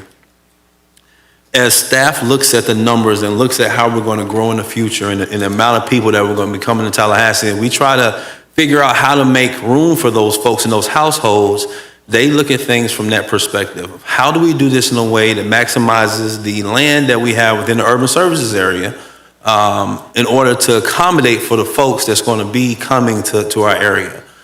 One thing I can say about Los Robles is Los Robles, unfortunately, is in the urban services area. And being in the urban services area means that density is something that was planned there far before any of you bought the places that you bought. I do believe, though, that with the historic preservation that you have there, that there should be consideration given to the fact that that neighborhood has looked that way for so long because it is historic in nature. It's almost like coming into Frenchtown and changing some things in Frenchtown, but to be perfectly honest with you, Commissioner Proctor will probably tell you that has happened. There's some of the historic things in Frenchtown, or if you look at Cascade Park now and what it used to be, time changes things that probably we believe that history says shouldn't be changed. And so for that reason, I as much as I empathize with the sentiments and the comments that were made here today, I want us to fully understand that the county transmitting today will be transmitting the things that happen outside of outside of the city limits. And really, there's not much of what I've heard here today, my personal opinion, that would change by our transmittal. Now, tomorrow is the opportunity to make these same comments and ask for the same time that you're asking for, and hope that you get it. And so for that reason, I was kind of on the fence before I asked my questions, and I was thinking, okay, well, what can we do here? And Artie, one more time, if I'm hearing you correctly, and I just want to reiterate it one more time, by virtue of our transmittal today, a lot, if not all, the issues that are being talked about today will not be affected, because those things will be taken up tomorrow at the city. If we decided to extend our transmittal, again, it would do nothing about the decisions that have to be made tomorrow if the city decides to transmit and move forward. Am I correct in my understanding of that? You're absolutely correct. The transmittal and the adoption are on independent timelines. We intentionally tried to get them next to each other, so the transmittal were back to back, just so we could kind of keep the process in lockstep to the extent possible. But if one body decides to do one thing and the other commission decides to do something different, that's totally fine and allowed. The issues regarding Lafayette Park, Los Robles, are within the city limits, so that would be on the city's future land use map. But I will kind of reiterate something I said earlier. The change in land use does not effectuate a change in zoning. And so if you are residential preservation 1 or residential preservation 2 today, even after this is adopted, you keep that same zoning. If you want to change your zoning, we'll work with you to do that. But if someone came in and they said, hey, I want to rezone property in Los Robles to something higher density or something that allows commercial uses, we would look at the goals, objectives, and policies, determine consistency with the comp plan. We would see the policy that says to do that, you have to do a neighborhood plan. And we would say, have you done a neighborhood plan? If the answer is no, then we would say changing you to a higher density, more than 6 units per acre, or allowing non-residential uses would be inconsistent with the comp plan, and we would recommend that that's denied. So, All right, final. But there was a young lady here, and I do believe what she said might be true. It might not change it, but changing it, it does create the mechanism in law to be able to change the land use, correct? it does, but that mechanism includes doing a neighborhood plan. Right, So right. if But there's you more don't steps do to it, that- but it does Yeah. create the mechanism. Again, I do appreciate the comments that were made today and the thoughts that were shared. I do believe that Los Robles is a historic neighborhood. There is some balance there that has to be achieved between us moving forward with being able to really increase density within our urban core while also appreciating those historic neighborhoods like Los Robles. But I think that city, as I said before, that conversation will happen at the city. And I'm sure our city commissioners will fully and wellly take into consideration the comments that were made here today. At least I hope so. As again, Los Robles is a gem in our community, and we all look to try to keep it as such. Thank you, Mr. Chair. I will be, and for that reason, and everything I've said here today, I will be going ahead and supporting us transmitting, not in opposition to the comments that were made today, but in the understanding that our decision to transmit does not, it affects what happens in the unincorporated area, but a lot of these issues, all these issues, really, in my opinion, are not encompassed within the unincorporated area. So, thank you, Mr. Chair. Thank you. Commissioners, all of you are in the queue. Commissioner Cummings is next, then Commissioner Proctor, Commissioner Minor, Commissioner O'Keefe, and then Commissioner Caban. I would like to ask us that we take one bite at the apple and that we be judicious as we possibly can, so we don't circle back around. Commissioner Cummings, you have the floor. Thank you, Mr. Chair. First of all, I want to thank all the residents from the various communities and subdivisions for coming out, taking your time to come out and speak to us. And you have made a difference. You have made an impact. We have listened. We are listening. But I'd just like to get clarification, Mr. Chair. I know we're in the process now whether or not to transmit this particular document to the various state agencies. And I understand, Mr. White, if I may, that it's the same document that the city is contemplating as well. Am I correct? The city and the county worked on this particular plan together. That is correct. The only difference between what gets transmitted by the city and what gets transmitted by the county would be the future land use map. Right. So the maps I showed earlier, that would be different between the city and county. The flume. Okay. But everything else is the same. The narrative and everything, the changes and the proposed zoning, what have you, is the same. But there's a distinction between what's within the urban services area, what's controlled by the city, and what's controlled by the county. Now, what is the expectation once it's transmitted to the various state agencies? What is the expectation from those agencies? Is it modification? Is it just generally rubber stamp, acceptance, or what generally happens? So each of the review agencies kind of has a specific purview that they're looking at. The Department of Environmental Protection will review it from, state environmental resources perspective. The Florida Department of Transportation will look at it from state roadway facilities perspective. There's the Fish and Wildlife Conservation Commission, the Department of Agriculture, and just kind of the Florida Commerce. And so they each review it from the perspective of what their agency does. And then they can send directly to us any comments. And that could be just technical assistance comments. We've received that in the past. Basically recommendation of, you worded it this way, but it might have this unintended consequence, so we recommend you wording it this way instead. It could be an objection. They could object to something and indicate that they would be willing to challenge if we adopted it without modification, or it could just be recommendations. So there could be substantive changes, is basically what you're saying? there could be. We tried to make sure that we were following state statute. In fact, the agenda materials that we prepared include various things to help with the review. So we included a crosswalk that shows the comprehensive plan policies that we have today and how they're addressed in the proposed. So if you were familiar with the current comp plan, you can look and see how the proposed changes relate to the current comp plan. That's actually probably the longest document in the longest attachment.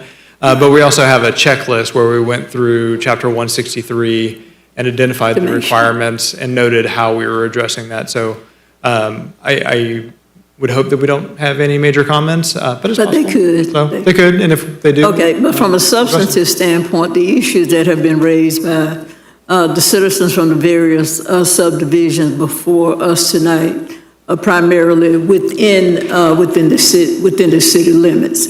So hypothetically, if we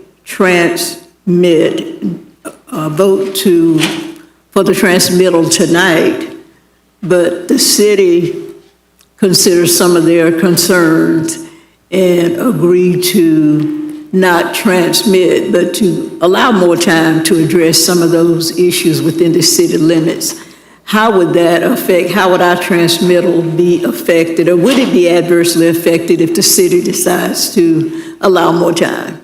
That's correct. It would not be adversely affected, so we would still transmit based on the action that you take, and then send it to the state, get comments back. We would come back to a public hearing to see if you wanted to adopt the proposed element. At that point, you could adopt it, or if you wanted to continue that public hearing to be more in line with the city's delayed timeline, you could also continue the public hearing as well.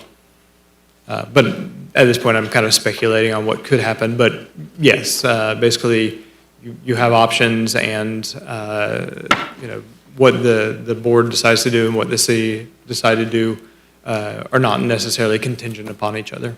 But basically, essentially, if this board would just say would make a decision not to do the transmittal, but to allow more time, any citizen input on the issues that have been raised wouldn't come back to this body anyway. It would be addressed pretty much to the city. Am I correct? That's correct. Those the neighborhoods that are represented tonight are, I believe all of them are within the city limits, and so it would be on their future land use map, their designation. Okay. And just one last question, Mr. Chair. What impact, if any, does the various subdivisions on covenants and restrictions within their subdivisions, does that have an impact on the comp plan? Does one take precedent over the other? Because I know in some subdivisions, there are restrictions as far as the amount of acreage or less acreage that certain size homes have to be placed on. So do those homeowner association restrictions trump the comp plan, or is it vice versa? The comp plan would not trump the covenants and restrictions. So the covenants and restrictions that are in place would remain in place, correct? That's correct. Yeah, this would not change those covenants and restrictions. Okay, great.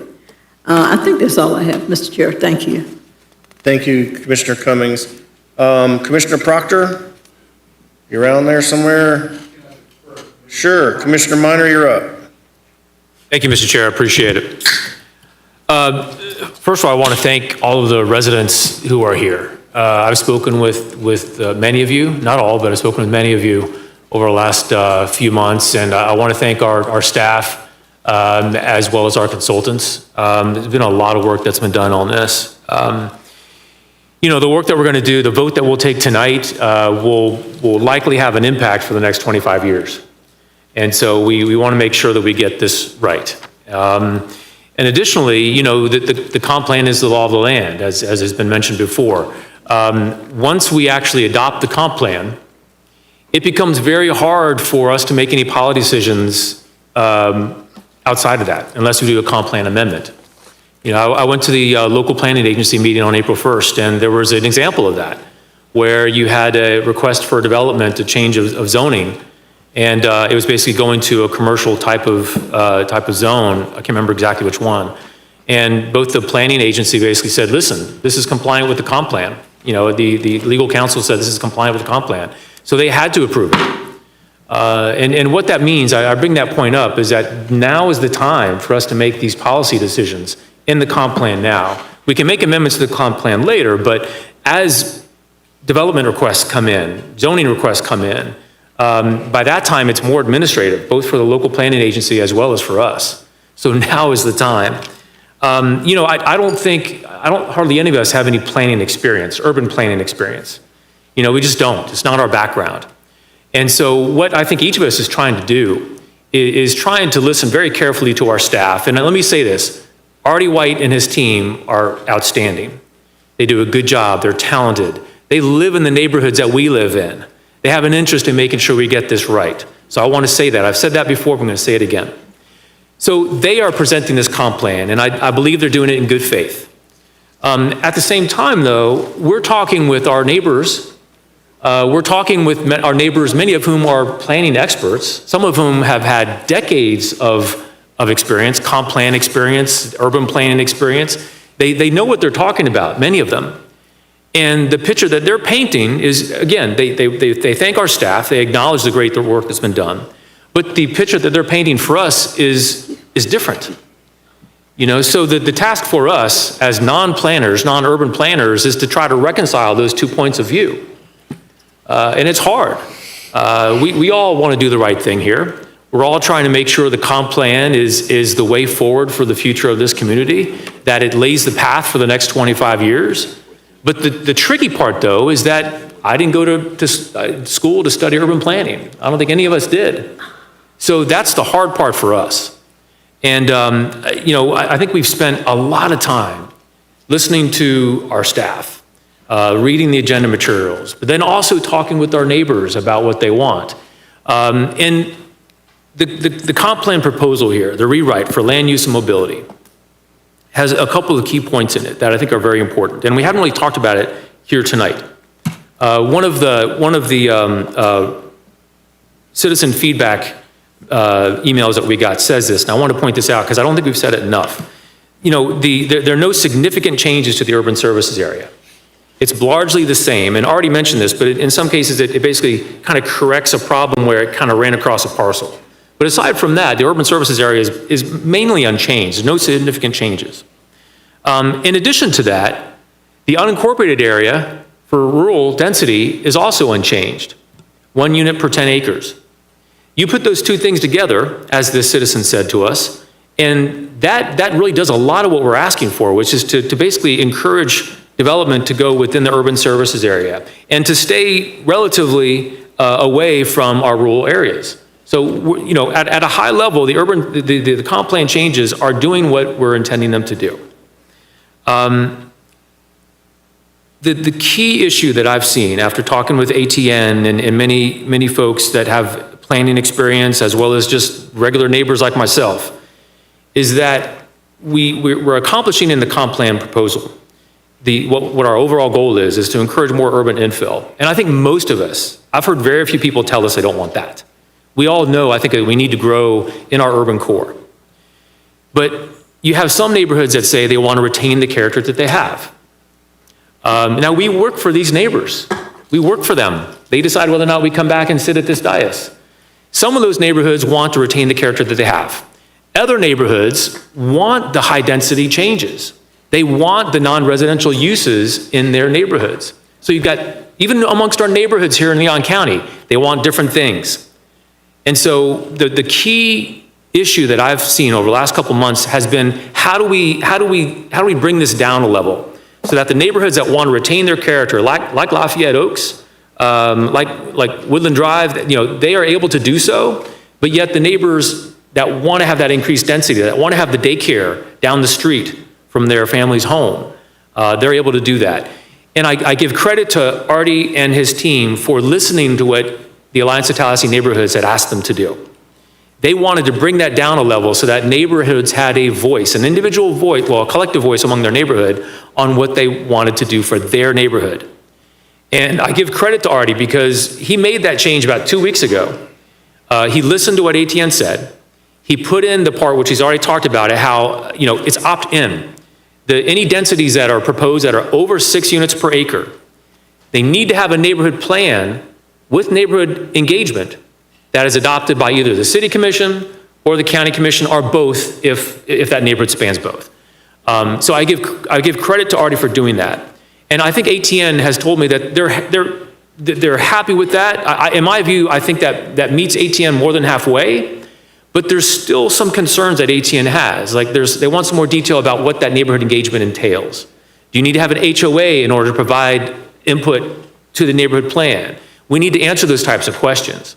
So I think we need to, I'm glad that our staff has listened to ATN and other neighborhoods, because that makes a difference. The main issue is that we're now making sure that individual neighborhoods have a voice. They can express that voice. And if they want to retain the character, if they want to stay at 6 units per acre, they can do that. If they want to, if they don't want to allow non-residential uses in their neighborhood, they can make sure that's part of the neighborhood plan. So that is a great part that I don't think we've given enough credit to Artie and his team for. So thank you very much. I have a couple things I wanted to share with you that people have mentioned to me over the last few months about, well, especially a lot today, some changes that they recommended that we do. And these are mainly tweaks that I want to present to you within the comp plan proposal. But Matt, if you can please bring up the slides. Commissioner Minor, are these things that we have seen? No. Are these things that staff has seen? Yes. Okay, so I think that in order to keep us in our posture and not let this get chaotic, we can't all be proposing changes on the fly to this long and processed document. So I would prefer, since we are in a yes or no posture on this item, that we not be trying to sort of plan on the fly here. I hear what you're saying, and I understand your point, but this is the only time the county commission has met to talk about the comp plan policy level changes, right? Again, we have a motion on the floor, Commissioner Minor. I don't think that it is in our best interest to start trying to change this. If this is something that you could have presented to the board via email, you could have presented to staff via email, staff could have commented on it. I think that we put ourselves in very bad posture if we start trying to amend this right now. Well, with all due respect, Mr. Chairman, this is the reason why we're here, is to talk about the comp plan. We have a comp plan, we have amendments before us, we have an item, we have a staff recommendation. We have acknowledged that staff has And we have a worked. duty as county commissioners to review the comp plan. Commissioner Minor, I am not wanting to get into this posture. I'm trying to get us an up and down vote on what we have had before us, what we have all been briefed on. So if it is the will of the board, we can go down this aisle, but now we are opening up a can of worms that could keep us here for 3 days. Well, the impact of what we're voting on will be for 25 years. If we have to be here for another... You just made a very strong statement, Commissioner Minor, for all of the protections that are in place in this document. We have a motion and a second on the table. If you would like to amend the motion in the second, you can do that, but I'm not going to, as the chair, allow us to open up a can of worms of potential amendments. Respectfully, I reject the premise of what you're telling me, because we're here to deliberate, but I will move for discussion, to basically put the current motion on the table and have a motion to allow me to present some slides with some tweaks to the comp plan. Second. Madam Attorney, is that in order? I'm not sure what the motion is. The motion is to allow you to present Speak my amendments to mind the and comp offer some plan? changes to the comp plan. It's a challenge of the chair. Okay. I don't mean to do this, but it's not my intention. I don't think my slides are going to take very long. But if that's what it requires, I'll move to challenge the chair. Sure. I understand where you come from, Mr. Chair, and Commissioner Minor, I understand your premise too. I think the question I had was the slides that you were proposing to show in in a effort to amend the motion or to make a substitute motion? Yes, Which one? the latter. To make a substitute Yeah. motion? Yeah. Okay, I think, Mr. Chair, without us having to go through a challenge, if you just wanted to make the substitute motion and have to make the substitute motion, I think the substitute motion will make your slide substantive to what? I would like to make well, what I'd like to do is present the slides, offer a friendly amendment, which I think you might accept.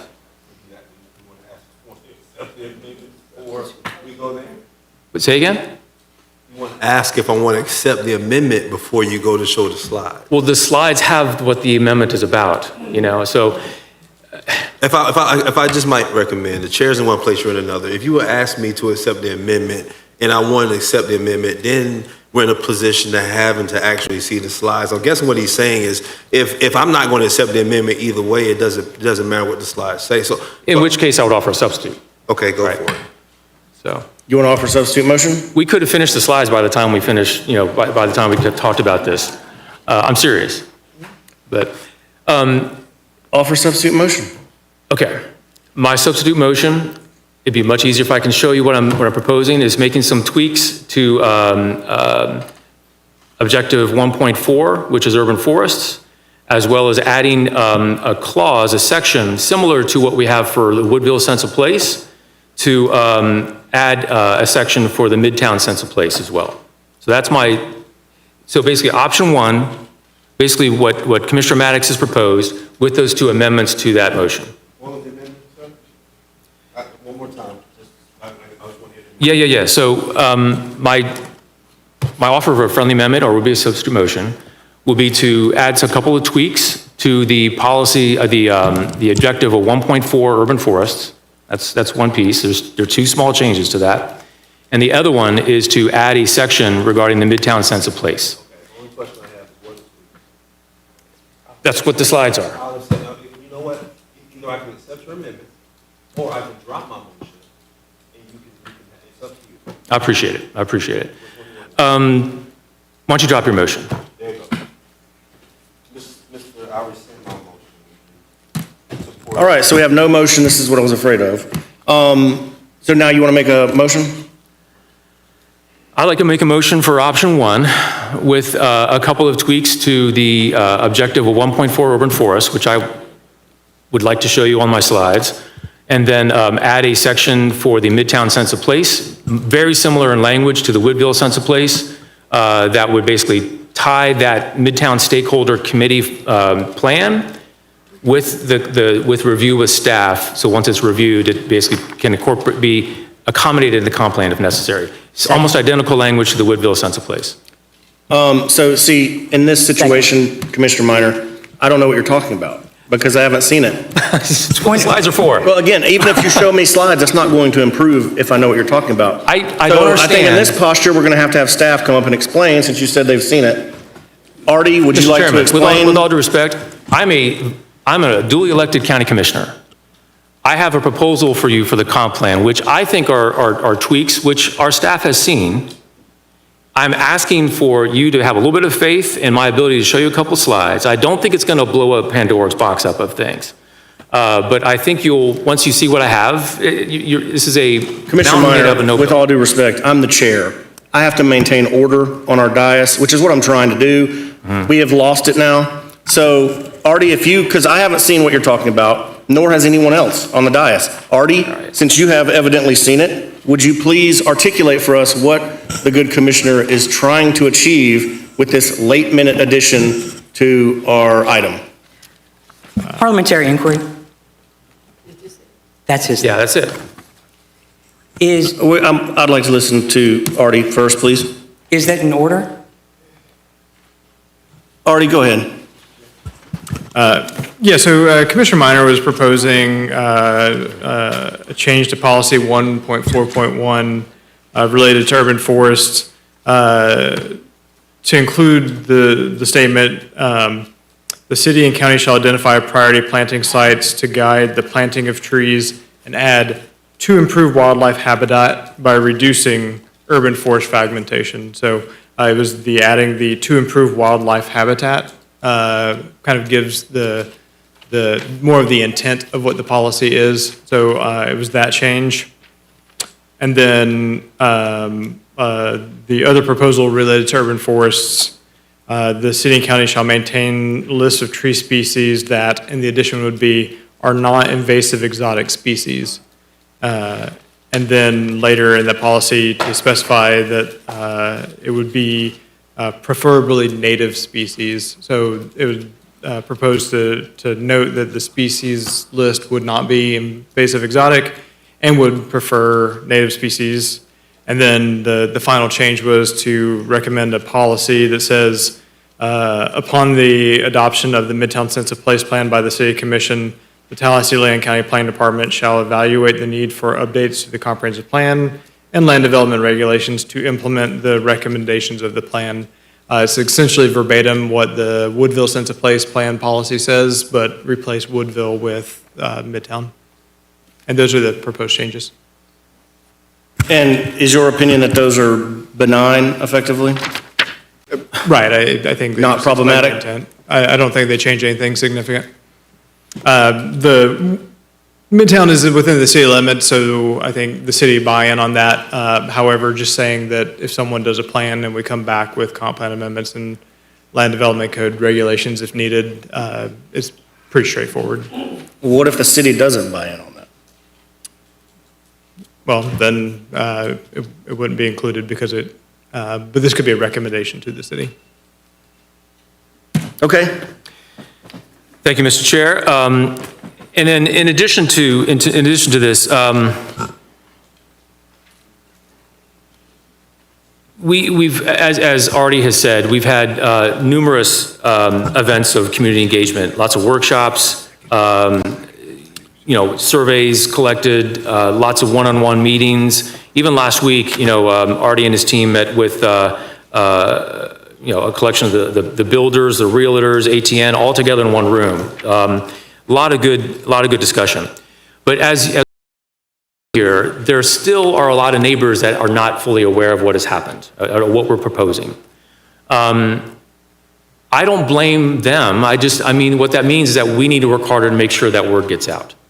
So my motion on the floor includes those changes that Mr. White had described, in addition to the following. I'd like to add at least one public meeting to present the policies of the comp plan, as well as providing more detail on the neighborhood plan requirements that basically allows a neighborhood to go through that process and designate whether or not they want to stay at 6 units per acre or go to 12 or have non-residential uses. So, for example, we don't know if you need to have an HOA for that. We don't know what the extent of neighborhood engagement is.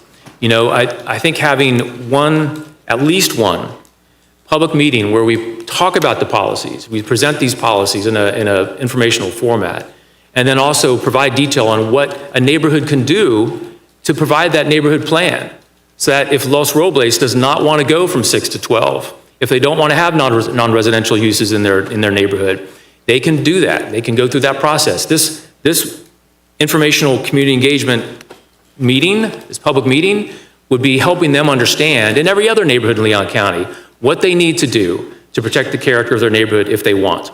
Or, if they want to, they can go through with the comp plan and increase density and have the non-residential uses. This public meeting would give people the knowledge and information they need to have in order to do just what we're asking them to do in the comp plan. That's my motion. Thank you for your patience, Mr. Chair, but it includes those pieces. If you like, I can repeat it. Second.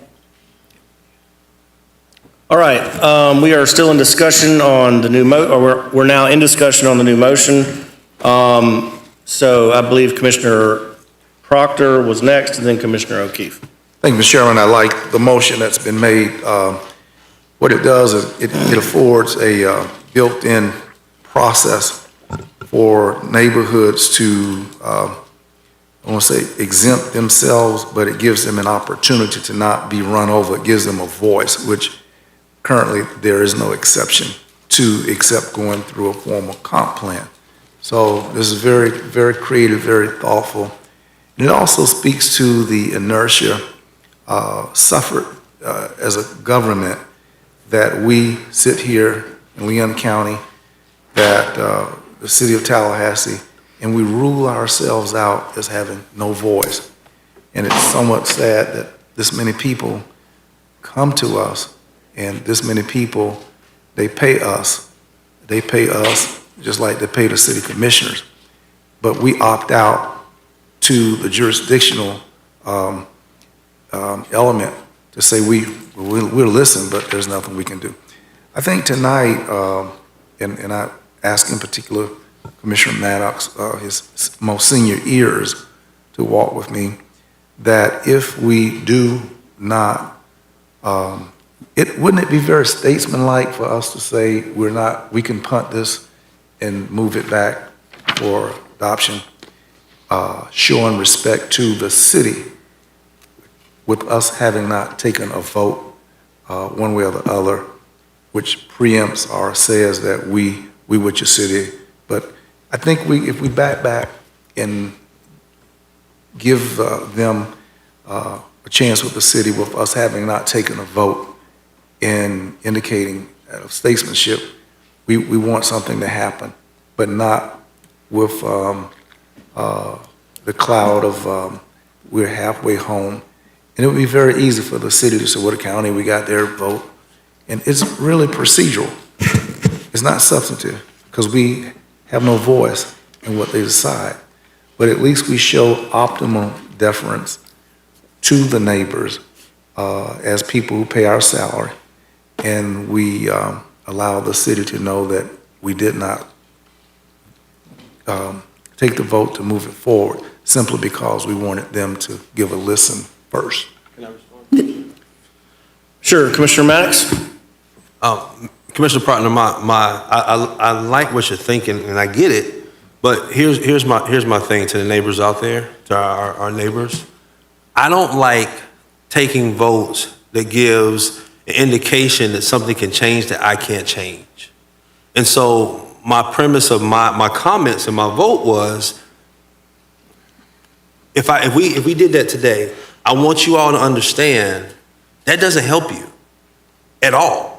That just helps us by, in a way, and I'll be honest with you, to me, I think sometimes it's political manipulation of making it seem like we're trying to help you. But we're not helping you. We're just extending a deadline for the sake of extending a deadline because you asked for it. So I can go with that. I can go with that, but I want you to understand that we're not helping you. I would rather I could go both ways. I could go option one. Commissioner Minor, you had some good stuff. I can go with that one. Or I can extend. But again, extending does nothing for those folks who are here who are asking for us to help you. So yeah, I can do that. If you made the substitute motion, I'll second it. No, I'm comfortable with what Commissioner Minor has actually given a range of creative thought and brilliance that rarely is demonstrated among us, especially when we lock ourselves into being told and being staff-driven, as though we ourselves have no flexibility of thought, heart, nor mind. So I appreciate his heart, his mind, and he's not come here to preempt the staff, because obviously he's already run it through and worked with them as to what is compatible with. So I respect all of his due diligence, and I think that it places a star in each of our crowns to adopt. But I would like to offer a friendly amendment, and that amendment is to place our body with due respect to democracy, the democratic process, that the most that we can do is not to pull the trigger, but to just wait and allow for, if the city wants to make an adjustment, that we stand with all due respect to them having a voice without any prior prejudice to affect the city's thought. And I think that's what I want not to do, is to offer any sense of prejudice that what they're saying can be heard in the totality of that. So I would ask for that as a friendly amendment. Mr. Chairman, Commissioner Proctor, I think I know what you're saying, but would you mind repeating that friendly amendment? It was basically, so you're saying, let's be flexible in when we transmit? No, I said, let's extend the request tonight from all these people that pay us money. You're gonna get some, I'm gonna get some, they pay. These people who pay us have asked us, hold up, give them a chance to go to the city. Let's not take a vote that's in any way prejudicial to the city's thoughts of where we are. Let's respect that and coupled with what you're putting there. The county attorney would like to weigh in on that.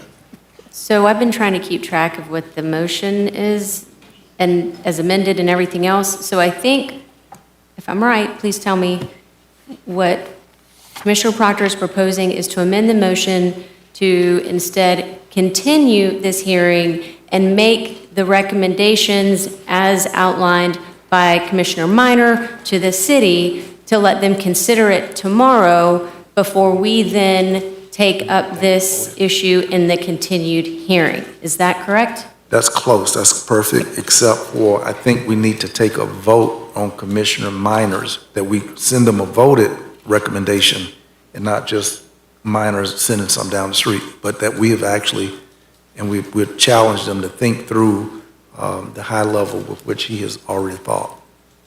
Mr. Chairman, could I? Yes, ma'am.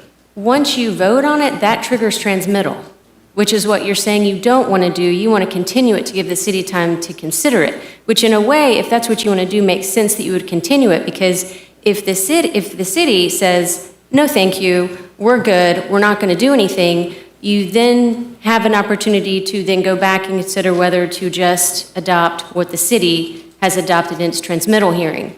Otherwise, you have the potential of adopting two different versions. Okay. Yeah, Commissioner, can Commissioner Maddox weigh in, Commissioner Proctor? Sure. Here's what I like. I've been listening, I listened to Commissioner Minor, this is Commissioner Proctor. I think there's a place in between we can get to. I don't want to transmit what you said, Commissioner Minor, not knowing if the cities are actually going to transmit it, because then if they don't transmit it, it means nothing.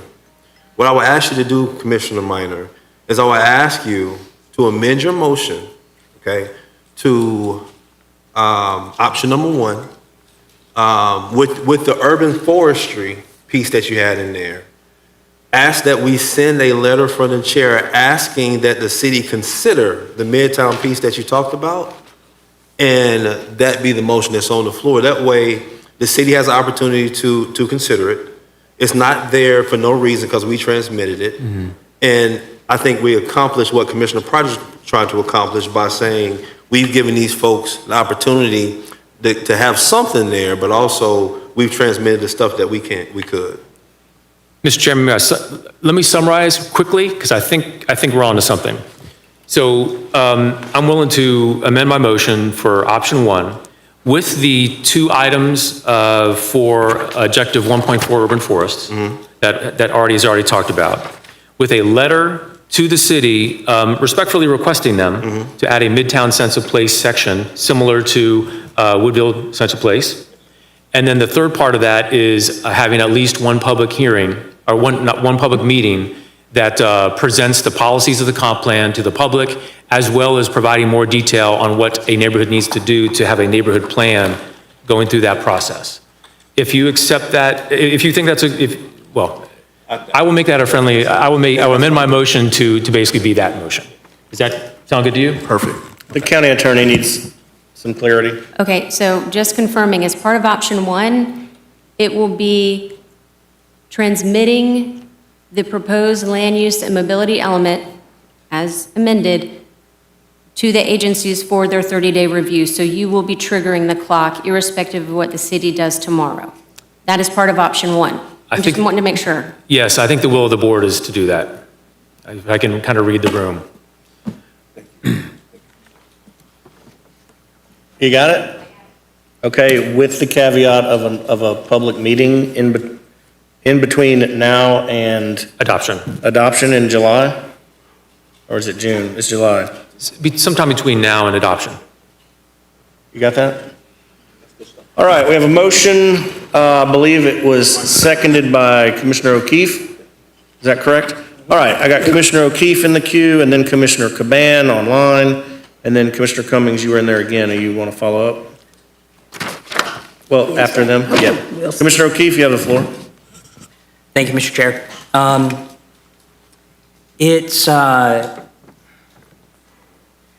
was really hoping, and I think we would ended up being cleaner if we were able to just make our comments on the original motion and come together after, but we've been forced to go around just to be able to discuss possible changes, which is why we're here. We had a workshop in February that was like an hour long, that was rushed through, and we didn't really have time to talk about specific things to give directives, and then we're going to end up here, and I just don't want us to feel pressured to rush through our discussions and changes, because we're not a rubber stamp. We're here for a reason, and so I appreciate my colleagues who have put thought into this and are willing to say, we are elected for a reason here. That's why it comes here. I have questions for Artie. I know it took so long you thought you were done, but I've waited patiently and have some questions. Absolutely. All right, so we're going to get real specific. So policy 2.8.8, it's the suburban residential preservation future land use. Can you confirm that that does apply in our unincorporated areas? That is correct, it would. And is it also something that impacts incorporated areas? It would be both. Okay. And so that would cover areas like Buck Lake? Correct. Okay. And then in that, it talks, there's a density increase possibility and limits and neighborhood plans and things like that. One of the concerns that I've heard repeatedly and I really want to drill in on are there buffering and compatibility standards in this policy that are laid out, that are they required to end up in the land use code of the county? I'm going to say yes, but I will read the policy just to confirm. Okay. Yes, it says land development regulation shall address compatibility between areas designated suburban residential preservation and areas with newer expanding non-residential uses and high-density residential. So yes, it says it shall, so it has to. Gotcha. And this is where we're talking about, largely we're talking about neighborhood plans. And so one thing when I'm hearing from people in neighborhoods and they're concerned about increased density, I see this thing about neighborhood plans is I want to make sure I understand, and they understand the process, right? If somebody wants to come in and request a higher density on parcels they own, that triggers an option for the surrounding neighbors to do a neighborhood plan. Is that correct? Right, yeah. Typically, that would come from like the neighborhood association. I was going to say. But if someone came in with their property, we would say you need to work with your neighborhood and then come meet with us. So, yeah. Gotcha. And now there's nothing, neighbors don't need to wait for that. If this all gets adopted, every neighborhood here or in the unincorporated areas could write in and say, our neighborhood is ready to start our neighborhood plan, and that way we can get it on the books. And when anybody wants to come in and develop, our neighborhood plan is on the books. Is that accurate? That's accurate, though I would say if the neighborhood does not want to change, they would just not do a plan. Because you have to do a plan to get the higher densities, you don't have to do a plan to stay the same. So there's no circumstance where there can be a higher density without a neighborhood plan approved by the actual commission? The language that we have in here says, let me find it. It would be the neighborhood plan that was developed with neighborhood participation, so that would be one way. If there's existing development that's already exceeding the density, then they would be eligible to come into conformity as long as they're within that maximum. So if they exceeded 8 for suburban, they wouldn't be able to, but if they were already 8, they could become conforming. Or if someone creating a new neighborhood on undeveloped land and they wanted it to be residential preservation, they would have the flexibility to go up to 8, but that would not be an existing neighborhood, that would be a new neighborhood. But that could be done next to a current neighborhood that would otherwise wants a neighborhood plan to not have what's next to them be higher density. Well, I don't think legally you can control what someone else's property is if they have that right. So if it was within the neighborhood, absolutely. If it's an existing neighborhood, those protections are there. If there's a new neighborhood, they would have to meet the buffer standards between the new neighborhood and the existing neighborhood. Okay. I'm glad we hit on this. This is important then. So the protection of a neighborhood plan that's described in the new codes or new plan is not, only protects if someone is trying to upzone and build something within your neighborhood. Okay, which is a concern a lot in the inside areas. But when I think of the unincorporated areas, Buck Lake, some others, I'm just going to pick on the ones in my district because they'll pick on me if we don't get it right. Is a lot of their concern is this is one's, so we can't control what another person's property does, but what we are doing today is we control what's allowed in the comp plan, right? Okay, so what protection is there from a neighborhood that's up to 6 right now, and right next to them is land that is currently, before we make any changes, only up to 6. We make these changes. Somebody who buys that and wants to create a new development right next to them, there's nothing stopping them from going up to 8. There's no neighborhood plan required. That's correct. Okay. Is there an ability, if the board wanted to build in strict, what's the word here? Buffering standards that, if not met, would prevent the new development at a higher density? Oh, absolutely. When you establish what those standards are in the land development code, they can be pretty strict, actually. And in fact, right now, the residential preservation adjacent to that requires a higher buffer standard than non-residential preservation. So that's absolutely something that could be done. And we would be allowed to do that if we made the FOLF, where's my lawyer? The FLUF change. FLUM. And it's up to 8 in that area, and we come around for the land use code development after this is all done and say, yeah, it's great, but we're putting the code that there's very limited circumstances you could even do this. That's allowable? It is, yeah. Okay. Yeah, you can say, in instances where the residential preservation goes from 6 to 8 units per acre, X buffer is required between those developments. Okay. Let's ride on to another issue. Is there any policy that currently requires us to build bike lanes on county roads when we repave or resurface? It doesn't require it. It says that it shall be evaluated. We didn't say required because you might run into instances where it's just not feasible to do because of some environmental feature or something. And because it is a legal document, we didn't want to commit you to doing something that's not feasible to do. But we did say that it had to be evaluated as part of that process. Can you give an example? Like I think we did Buck Lake and Tram Road where we resurfaced, but I don't think we do bike lanes. Like, is that not feasible, or what are in the rules that decided we didn't do bike lanes when we resurfaced Buck Lake or Tram? I'm not familiar with those specific roadways, but in general, it would potentially be because of wetlands or constrained right-of-way or other environmental features, because typically, if it can be done, it's done. But it's not required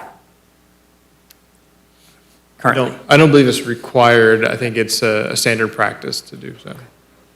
All right. We clearly answered the questions about the transmittal process.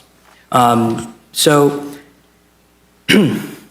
this matters, right? What we're voting on now is not just paperwork. It is a foundation for how we build and grow for the next 25 years. And that's why it's important that we dig into it and we take time to do this now, because we don't do it again for 25 years. And we want to build a community that grows more like what we like about Tallahassee. And I think the sentiment is that that's not where we're going currently. I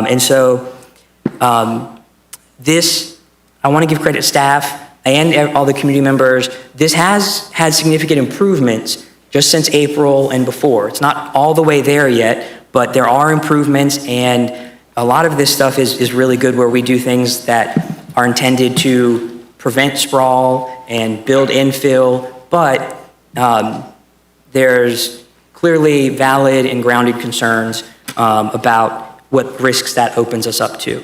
So, we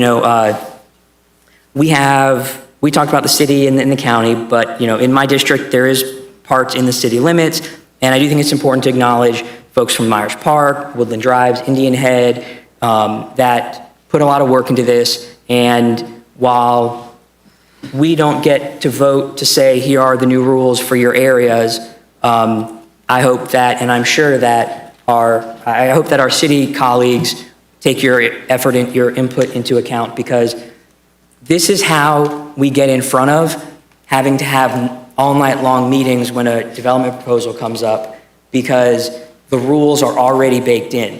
It's the time for us to decide the way we want to grow around neighborhoods is not after we've made these changes and developments are coming through. And then, you know, the frustration of us sitting here and saying, we have to follow the land use code. So I appreciate you coming in, and I appreciate everyone really being careful about this. This is not a small thing. So moving on, though, there are concerns I have in my district in unincorporated areas, and so let me talk about these. I would like to have a, we talked about one, I'll cut just to the other. This neighborhood protections, policy 2.8.8, where we talked about not realizing the neighborhood plan protects in-neighborhood changes. It doesn't protect adjacent neighborhood changes. And I think what people would really like to see is a clarification that our land development code that we end up with will have enforceable buffering, transitions, and scale compatibility standards that are stronger than what's here now. I think that's an important thing. That is, I think, something that would respond to the people's concern. The other is bike infrastructure. Currently, we have this policy, but it really we don't make us do it. And what I would like to see is us say that we're gonna add a bike lane, or we're gonna add a bike facility, if you will, every time we repave a road, except only when it is unfeasible and documented why it is unfeasible. That's important because we're already out there spending the money, and we already spend money on all kinds of new bike trails. It really makes all the sense in the world to put that as a requirement, that you have to do your due diligence to document yourself out of putting a bike lane when you resurface roads, not just, it's kind of infeasible. It's got to really be infeasible. And so I am going to offer, I'm going to offer a friendly amendment to do exactly what you've said, timeline and everything, and ask that there be a change to clarify under the policy 2.8.8 that the land use codes at the county will have stronger buffering and compatibility constraints, and that under the mobility policy, we establish a new policy requiring any county-owned arterial collector roads where there's resurfacing or construction put on a bike lane unless it is documented infeasible.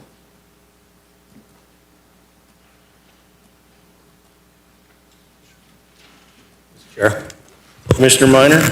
I appreciate the sentiment, and I agree with it in spirit. But the main question I have discussion on the friendly amendment offer. The question I have is for our staff on how viable that is. Does it pose any issues, difficulties? I don't believe the buffer standards is an issue. It's a practice that we do today, but I would actually prefer if Public Works would weigh in on the bike lane, since they're the ones who do the resurfacing of the road, and I don't want to speak on for that department. Good evening, Commissioners. The addition of bike lanes obviously poses potential problems with stormwater and also right-of-way acquisition. A lot of times we don't have the right-of-way and other physical constraints to do such a thing.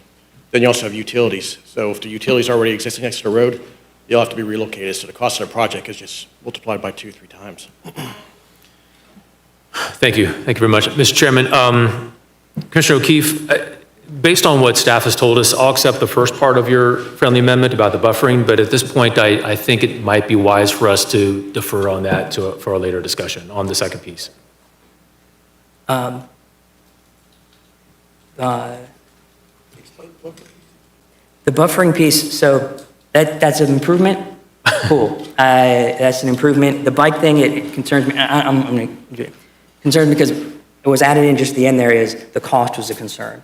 And so, but if I didn't convince you yet, I didn't convince you. And so my thing on that was basically to pull out the cost perspective, to say if cost is saying we're too expensive to add a bike lane, but we still want to add bike lanes. If it's not possible, but I'll know where to, I know where to move on. And I know where you're going, and I support the spirit of it, but as our staff has said, the stormwater considerations, utilities poses a level of complexity that that I feel most comfortable deferring until a later time. So to answer your question, the request to change proposed policy is 2.8.8, and it's specifically in the one zone. It is the suburban residential preservation land use, and in it, it is to ask staff in their final version to strengthen the buffering and compatibility requirements when a new neighborhood is to be proposed that's a higher density than the current zoning. You accept that amendment? Mr. Chairman, yes, I do. Thank you. All right, and who was your second? I think me. Commissioner O'Keefe. I'm cool with it. All right, Madam Attorney, do y'all have that? Okay, Commissioner Caban, it is your turn if you're still there. Thank you, Mr. Chair. Can you guys hear me okay? Yes, sir. First, I just want to ask a quick question to the county administrator in regards to the buffering proposal that Commissioner O'Keefe proposed. Yes. Go ahead. With the buffering in between neighborhoods, that would be considered, a code restriction on basically, new development or new property. If we're doing a PUD or, if a developer's coming in to increase density, this would just be considered a restriction based with code, correct? It would be an additional regulation, and I'd have to ask Artie. Artie, I know you were talking, and I know the spirit with which the motion was to include it in the existing policy. Obviously, it would come back, if I'm following right, Artie, would come back as an amendment. The specific buffer would come back as an amendment to the LDRs. That's correct. Yeah. But yes, Commissioner. Okay, thank you. Yes. Yeah, okay, thank you. First, I just want to give a quick thank you to all the speakers for their time and insights, and, clearly we have a large handful of neighbors that care about the future of our communities, especially as we shape this comprehensive plan. One thing I really like about this comp plan is we're not really, expanding the urban services area in any drastic form. And based in our workshop that we do every January where we go through our strategic initiatives, I remember, in 2023, one of the conversations that we had was that we're anticipating 30,000 residents over the next decade come to Leon County. And with that, I think it's critical that we plan, proactively. And what I like about this comp plan is that it's addressing this issue within the urban services area by increasing density. And we talk about almost every meeting affordable housing. And it's, one of our probably most consistent topics that we talk about. We had an agenda item today in regards to it. And one method to position ourselves for the next 25 years with affordable housing is not to increase regulations with building new homes and building new neighborhoods. And so what I really like about this comp plan is that we are increasing density in city limits. And the closer you are to downtown, the more we're seeing density increase. And I think what this is doing, it's going to reduce the pressure to sprawl outward, and we're going to have more urban infill, and we're going to increase the number of housing stock in Leon County, which over time is going to bring the cost of housing down. And I think it's counterproductive for us as a board to increase density and then also go increase regulation with that. At the same time, though, I do agree with the infrastructure planning that needs to go along with this comp plan, particularly with stormwater management. The county administrator and I spoke briefly in our briefing about this, but as we are increasing density, the one thing we've seen this on the south side, we've seen this on the west side, we saw this on the historic flood that we had in April of last year. But all that stormwater runs south and southwest. And I think it's important that if we're looking to increasing density so we can have more homes being built and we're looking to increase the housing stock in Leon County, I think with that, we need to start discussing and planning around where can we implement regional stormwater ponds.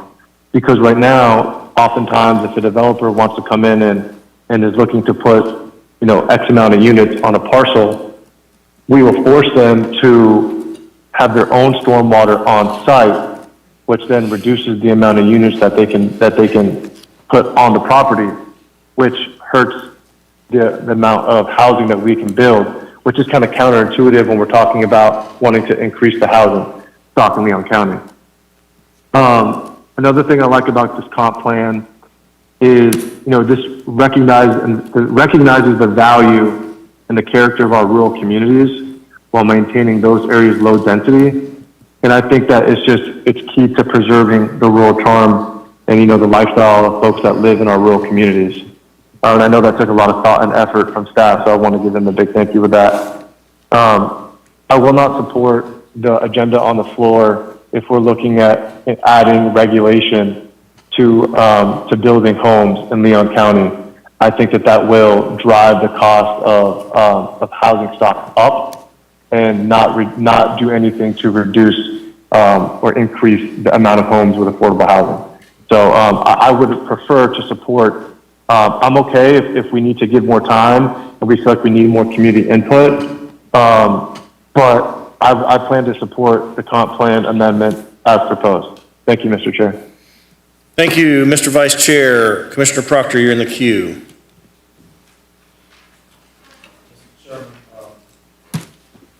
Being the senior member up here, I apologize. I can't remember why I put myself in queue. I apologize. Commissioner Cummings, you're in the queue. Yes, thank you, Mr. Chair. I certainly support Commissioner Minor's suggestions and amendments, and I just thank him for his insight. He took some time. This is all typed up. But beyond that, I think it's certainly adds a level of due process, an additional level of due process to our citizens, our homeowners in our neighborhoods, and it allows them more input for their neighborhood plan as well. One of the things his motion suggested also, not suggested, but it's part of the motion, is that we have, I believe, a public hearing, a public meeting, not a hearing, I'm sorry, a public meeting to give them some instruction, some insight on how to develop a neighborhood plan. So my question is, do we already have policies and parameters about how to prepare your neighborhood plan? Or is that something that will be generated? Is it already in place? Madam Chair, I'm thinking that. Yes, sir. That's okay. Madam Commissioner, we did not put specific parameters there. Our intention was to let the neighborhoods kind of decide how they wanted to organize. If it's something that an HOA or a neighborhood association wanted to take on, they would have that ability. I know when they were doing, I think it was the Bond, and I think Griffin Heights as well, neighborhood first plans, they actually created a subcommittee of members from the neighborhood, and so it wasn't necessarily the homeowners association. And so I didn't want to be overly prescriptive with how that would happen, other than to indicate that both the development of the plan had to include the entire neighborhood, and the implementation of it also would have to, because it would be a two-step process. So the neighborhood plan would come up with what they envision, and then we would have to craft the implementing zoning mechanism to actually do it.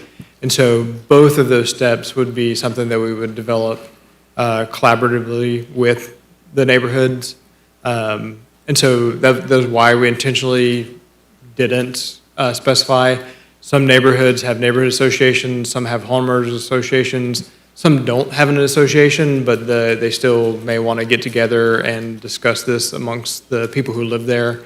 And so I was being careful not to be overly prescriptive with it, but really just emphasizing that it has to be the neighborhood that develops it, not Artie White creating a plan for an area, but the neighborhood working with us to do that.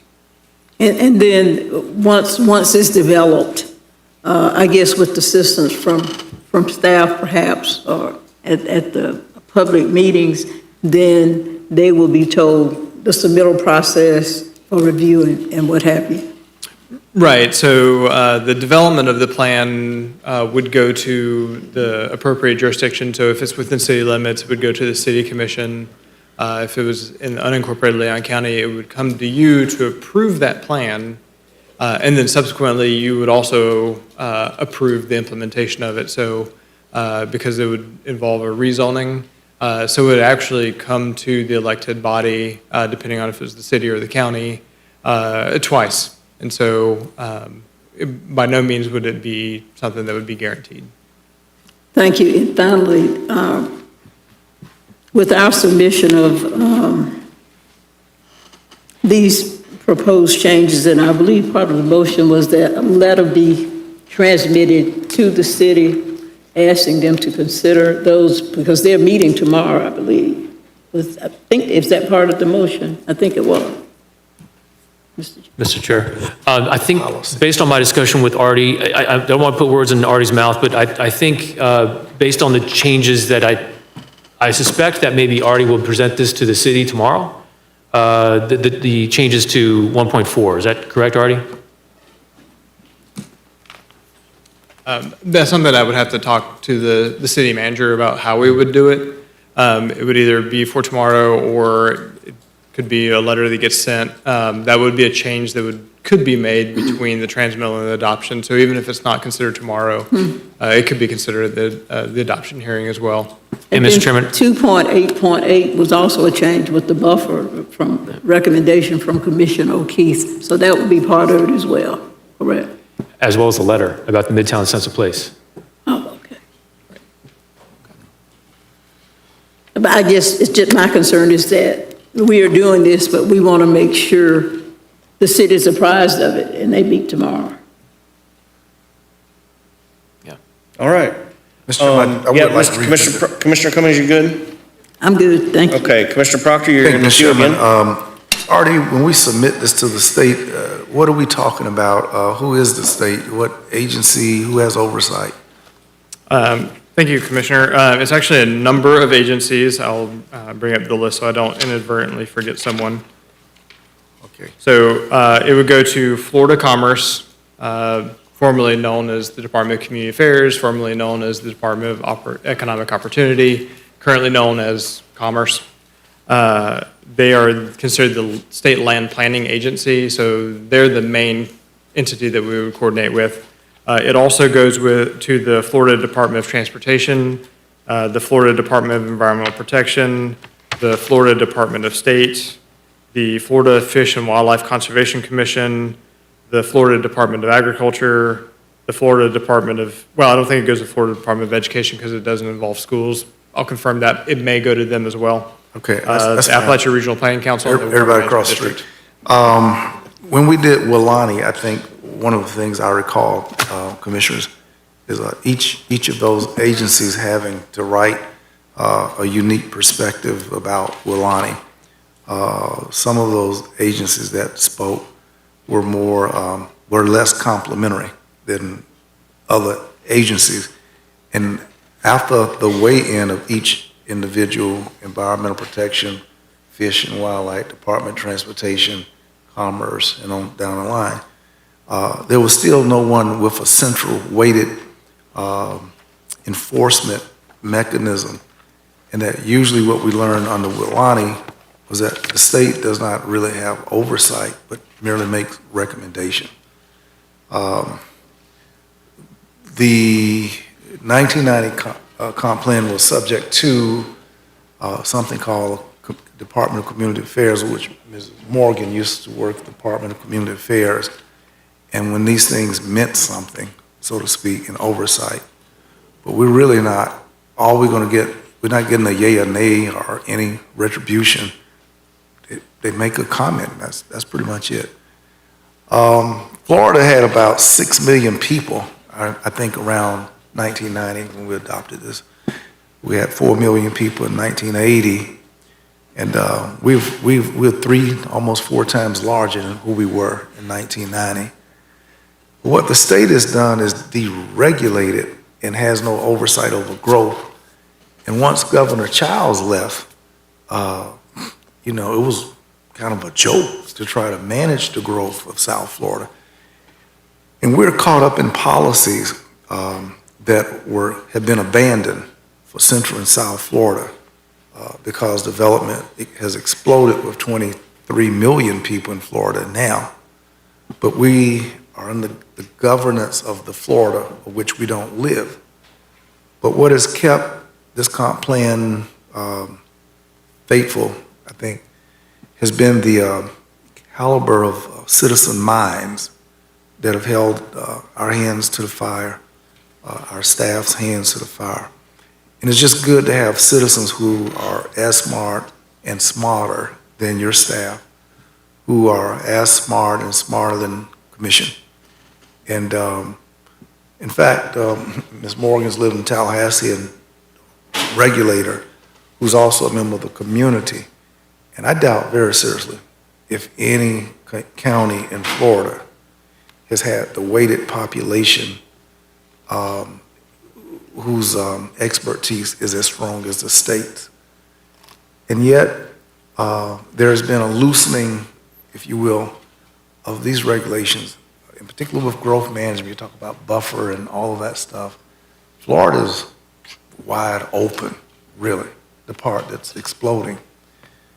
We have not been, because we have maintained faithfulness to a document that don't carry that much weight, quote, in the real Florida.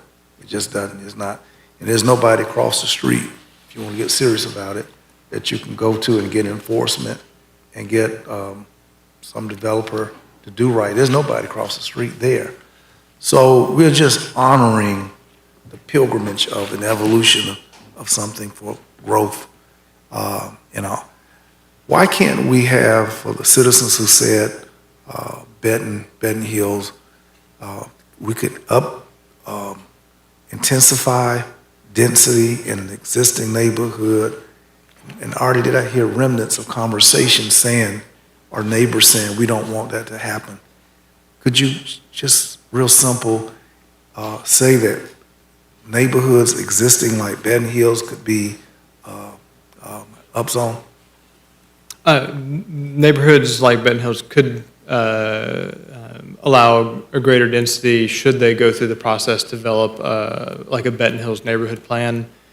If I had to bet, I would assume that they probably don't want to do that, so I doubt they would create a plan, but should they choose to do that, we would work with them then to allow the higher densities.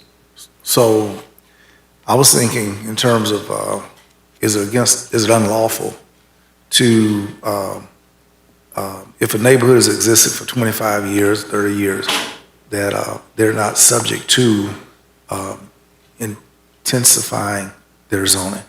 Is it illegal to exempt neighborhoods on the length of time they've been in existence and they're grandfathered into this 1990s idea and before. In effect, that's actually what we're doing, because you have to opt into the higher densities or opt into the non-residential uses. Otherwise, your kind of the default mechanism is to stay the same. It's kind of like how two-thirds, you got to get two-thirds of the people to sign in. Okay, okay. So I'm really, I'm okay with where we are. Mr. Chairman, I think that we have waited a long time to look at this, and it's, even though we say that this is going to have a 25-year lifespan, I say I don't expect the enforcement. If our state continues, if democracy continues in this march, if big money carries the day, I just don't think that 25 years this process is going to exist. And coupled with that, this commitment to, what I think is a fraudulent line, the urban services area, it's a fraudulent statement because the services have not been marched even Steven across our community. It's fraudulent because everything that's supposed to come with this urban services ain't come in the south side and southeast side of the community. And I don't care, a lot of words on the page, it's just applicability in the actualization of these policies have not been realized. But to the extent that we're beholden, or there will be oversight across the street from the state of Florida, the state of Florida frankly does not really care. Because if you can live in a gated neighborhood and do your own thing and seclude and segregate from all of the, that's what's happening in Florida. That's who we are, period. So we're doing something here that will be a relic, but not an actual treatise to how we're going to deal with intensification of population in Florida in the next 25 years. As dumb as this thought has been from this dumb commissioner, I continue to hear the rumble of the federal government wanting to give away its land, which the federal government is us. Their land is ours, different name, same folk pay for it. And would we consider that land in 25 years outside the scope of something we ought to have contemplated and received today? History will judge our judgment. History will reflect upon our vision. But one of the things I think that we ought to, as we think about the long-range planning of 25 years, we really ought to give consideration to including how to go about getting the federal lands transferred into the name of Leon County. Thank you, Mr. Chairman. Thank you, Commissioner Proctor. I'll be brief, Commissioners. I was okay with the staff recommendation of transmitting what they provided. I remember sitting in this room during these comp plan cycles and having big debates over urban sprawl, and now we're having big debates over infill, which I find incredibly frustrating because we have to grow. And if we want infill, which I think is what we want, Commissioner Caban and Commissioner Maddox, I reflect their opinions on that, then I think that you have to provide for that. You have to allow for that. And I think what staff has done is allowed for that in a really good faith, responsible way, so as to say, hey, we have a lot of old established neighborhoods, but those neighborhoods, should those neighborhoods decide, and we can see we have 100 petitions from Los Robles, it's still in the hands of the neighborhoods. It is, in fact, in the hands of the neighborhoods, whether these densities are ever realized, which they probably won't be. So I want to thank the folks who showed up to advocate for those positions. I think that, again, the city limits versus the unincorporated area, I mean, I think that the real battleground for you is City Hall tomorrow. And that again reflects Commissioner Maddox's points. And so I admire that you came out and advocated, but I also want to give a lot of deference to staff because I think there have been some really, some controversial comp plan moves over the years to the extent that we have expanded the urban services area and we have allowed for growth in the future that is again managed and measured in the sort of outskirts where we know we have vacant land. But we're talking about infill with this comp plan, and this is the big rewrite, and we're talking about infill, which is what we want.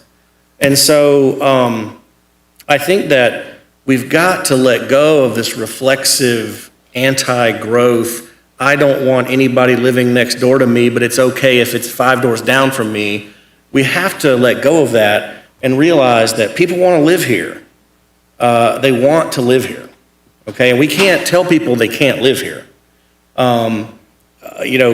Lafayette Park and Benton Hills, those were the outskirts of town 50 years ago, 60 years ago. Killearn was the way outskirts of town 30 and 40 years ago. And so you have to, at some point, accept that our staff is being very responsible.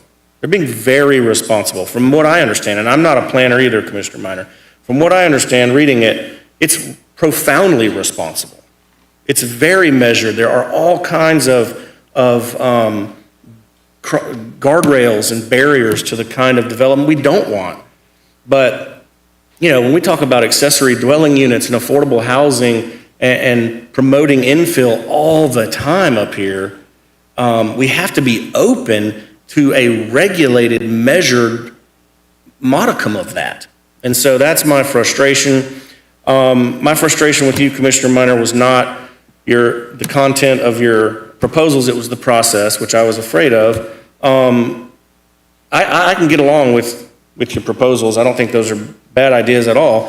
And Commissioner O'Keefe, I think that your suggestion about buffers is not a bad idea either. I can get along with that. I would have had a problem with the other one as well, Commissioner Minor,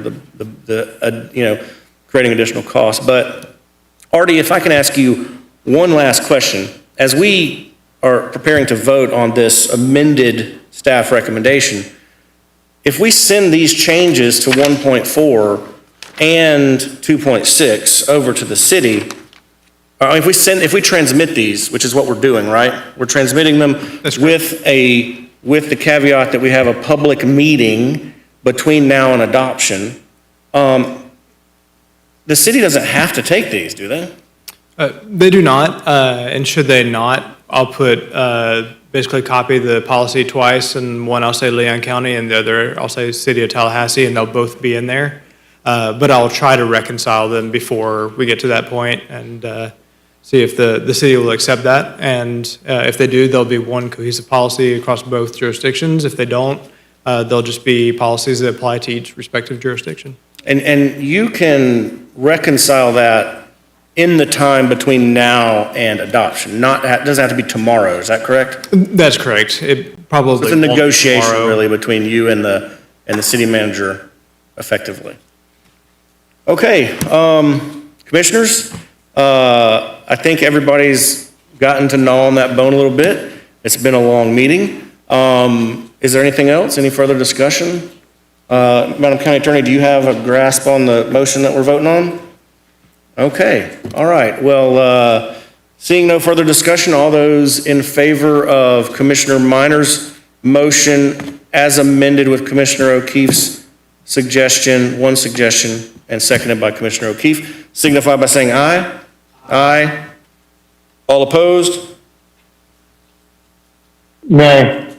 All right, thank you, Mr. Vice Chair. Show that passes 6-1 with the Vice Chair in opposition. Commissioner Minor, if it's okay with the board, we didn't get to do Commissioner Minor's commissioner time, as he had to step away. I think everybody's probably okay if you want to go to that now. Is that okay? Sure. I'm sorry, just real quick on point. In a way, I'm a little bit, I liked your comments, Mr. Chair. And I don't want us to start getting caught up in this thing where we're not the House and Senate. We're not sending stuff back and forth in negotiation with the city on what they should be doing with things that they're jurisdictionally over. I think in the future, if we can make recommendations to the city or send our recommendations or thoughts over, I think that's the best way to do it, like the letter that you talked about, Commissioner Minor, or even in adding that letter, the ask on behalf of our citizens for the extra public hearing would have been a way to go about it. I just don't want us to get in the posture of trying to do the city's job for them and telling them what they should do, because I'm gonna be honest with you, I don't want them in a posture of trying to tell us what we should do. And quite frankly, I don't know if they did do that, my response would likely be, but you don't know as much as I know about what goes on at the county because you're not a county commissioner. And I can respect them coming back and saying the same thing to us. And so to our citizens out there, I do understand your strife and the things that you're saying. But to our commission, I think we should be very careful about telling the city what we think they should do. We can offer our ideas as we see, but you know, approving something to go in something and then saying the city needs to do the same thing. It's, again, we're not the House and the Senate, we're the city and the county. There's two jurisdictions there and not two people working in the same place trying to get to the same thing within the community or within the same governmental structure. So thank you, Mr. Chair, for indulging me on that. I just want to put it out there. Thank you. Thank you, Commissioner Minor. Commissioner Maddox. Commissioner Minor. Thank you, Mr. Chairman, I appreciate it. And Commissioner Maddox, I hear what you're saying. It's definitely a balance, right? Because I think all of our districts, we actually represent more people that live in the city than not, right? So it's a balance. And the motion that we passed on the comp plan basically has a letter respectfully asking them to consider it, which I think is perfect language. And thank you for that suggestion, Commissioner Maddox. And Mr. Chairman, thank you for the opportunity to do this. I had to step out, and my wife is out of town, so I had to go race around town, picking up daughters from school, and then racing back in time for the 6 p.m. public hearing. I just have one real quick thing. I just have a request for a proclamation. I think I mentioned this before. I'm going through a course with Smart Growth America about complete streets. And one thing that they would like us to do is promote something that the Centers for Disease Control and Prevention, they've got an agency there that promotes Active People, Healthy Nation, which is basically the idea that our designs should help promote active living. You know, the complete streets concept of having multi-modes of transportation, not just cars, but bicycles, sidewalks, strollers, wheelchairs. And so this proclamation basically would reflect that. And then in the therefore be it resolved section, it basically mentions two things that you already do. Increasing physical activity through community design, which we do. Artie and his team are very committed to doing that. And having access to places for physical activity, which also we do a good job here in Leon County. So with that, that's my motion, is to have a proclamation to that effect. All right, we have a motion and a second from Commissioner Minor. All those in favor signify by saying aye. Aye. All right, and that's it. Passes unanimously. Thank you, Mr. Chairman. I appreciate the opportunity. All right, commissioners, thank you. Members of the audience, thank you for being here. We are adjourned.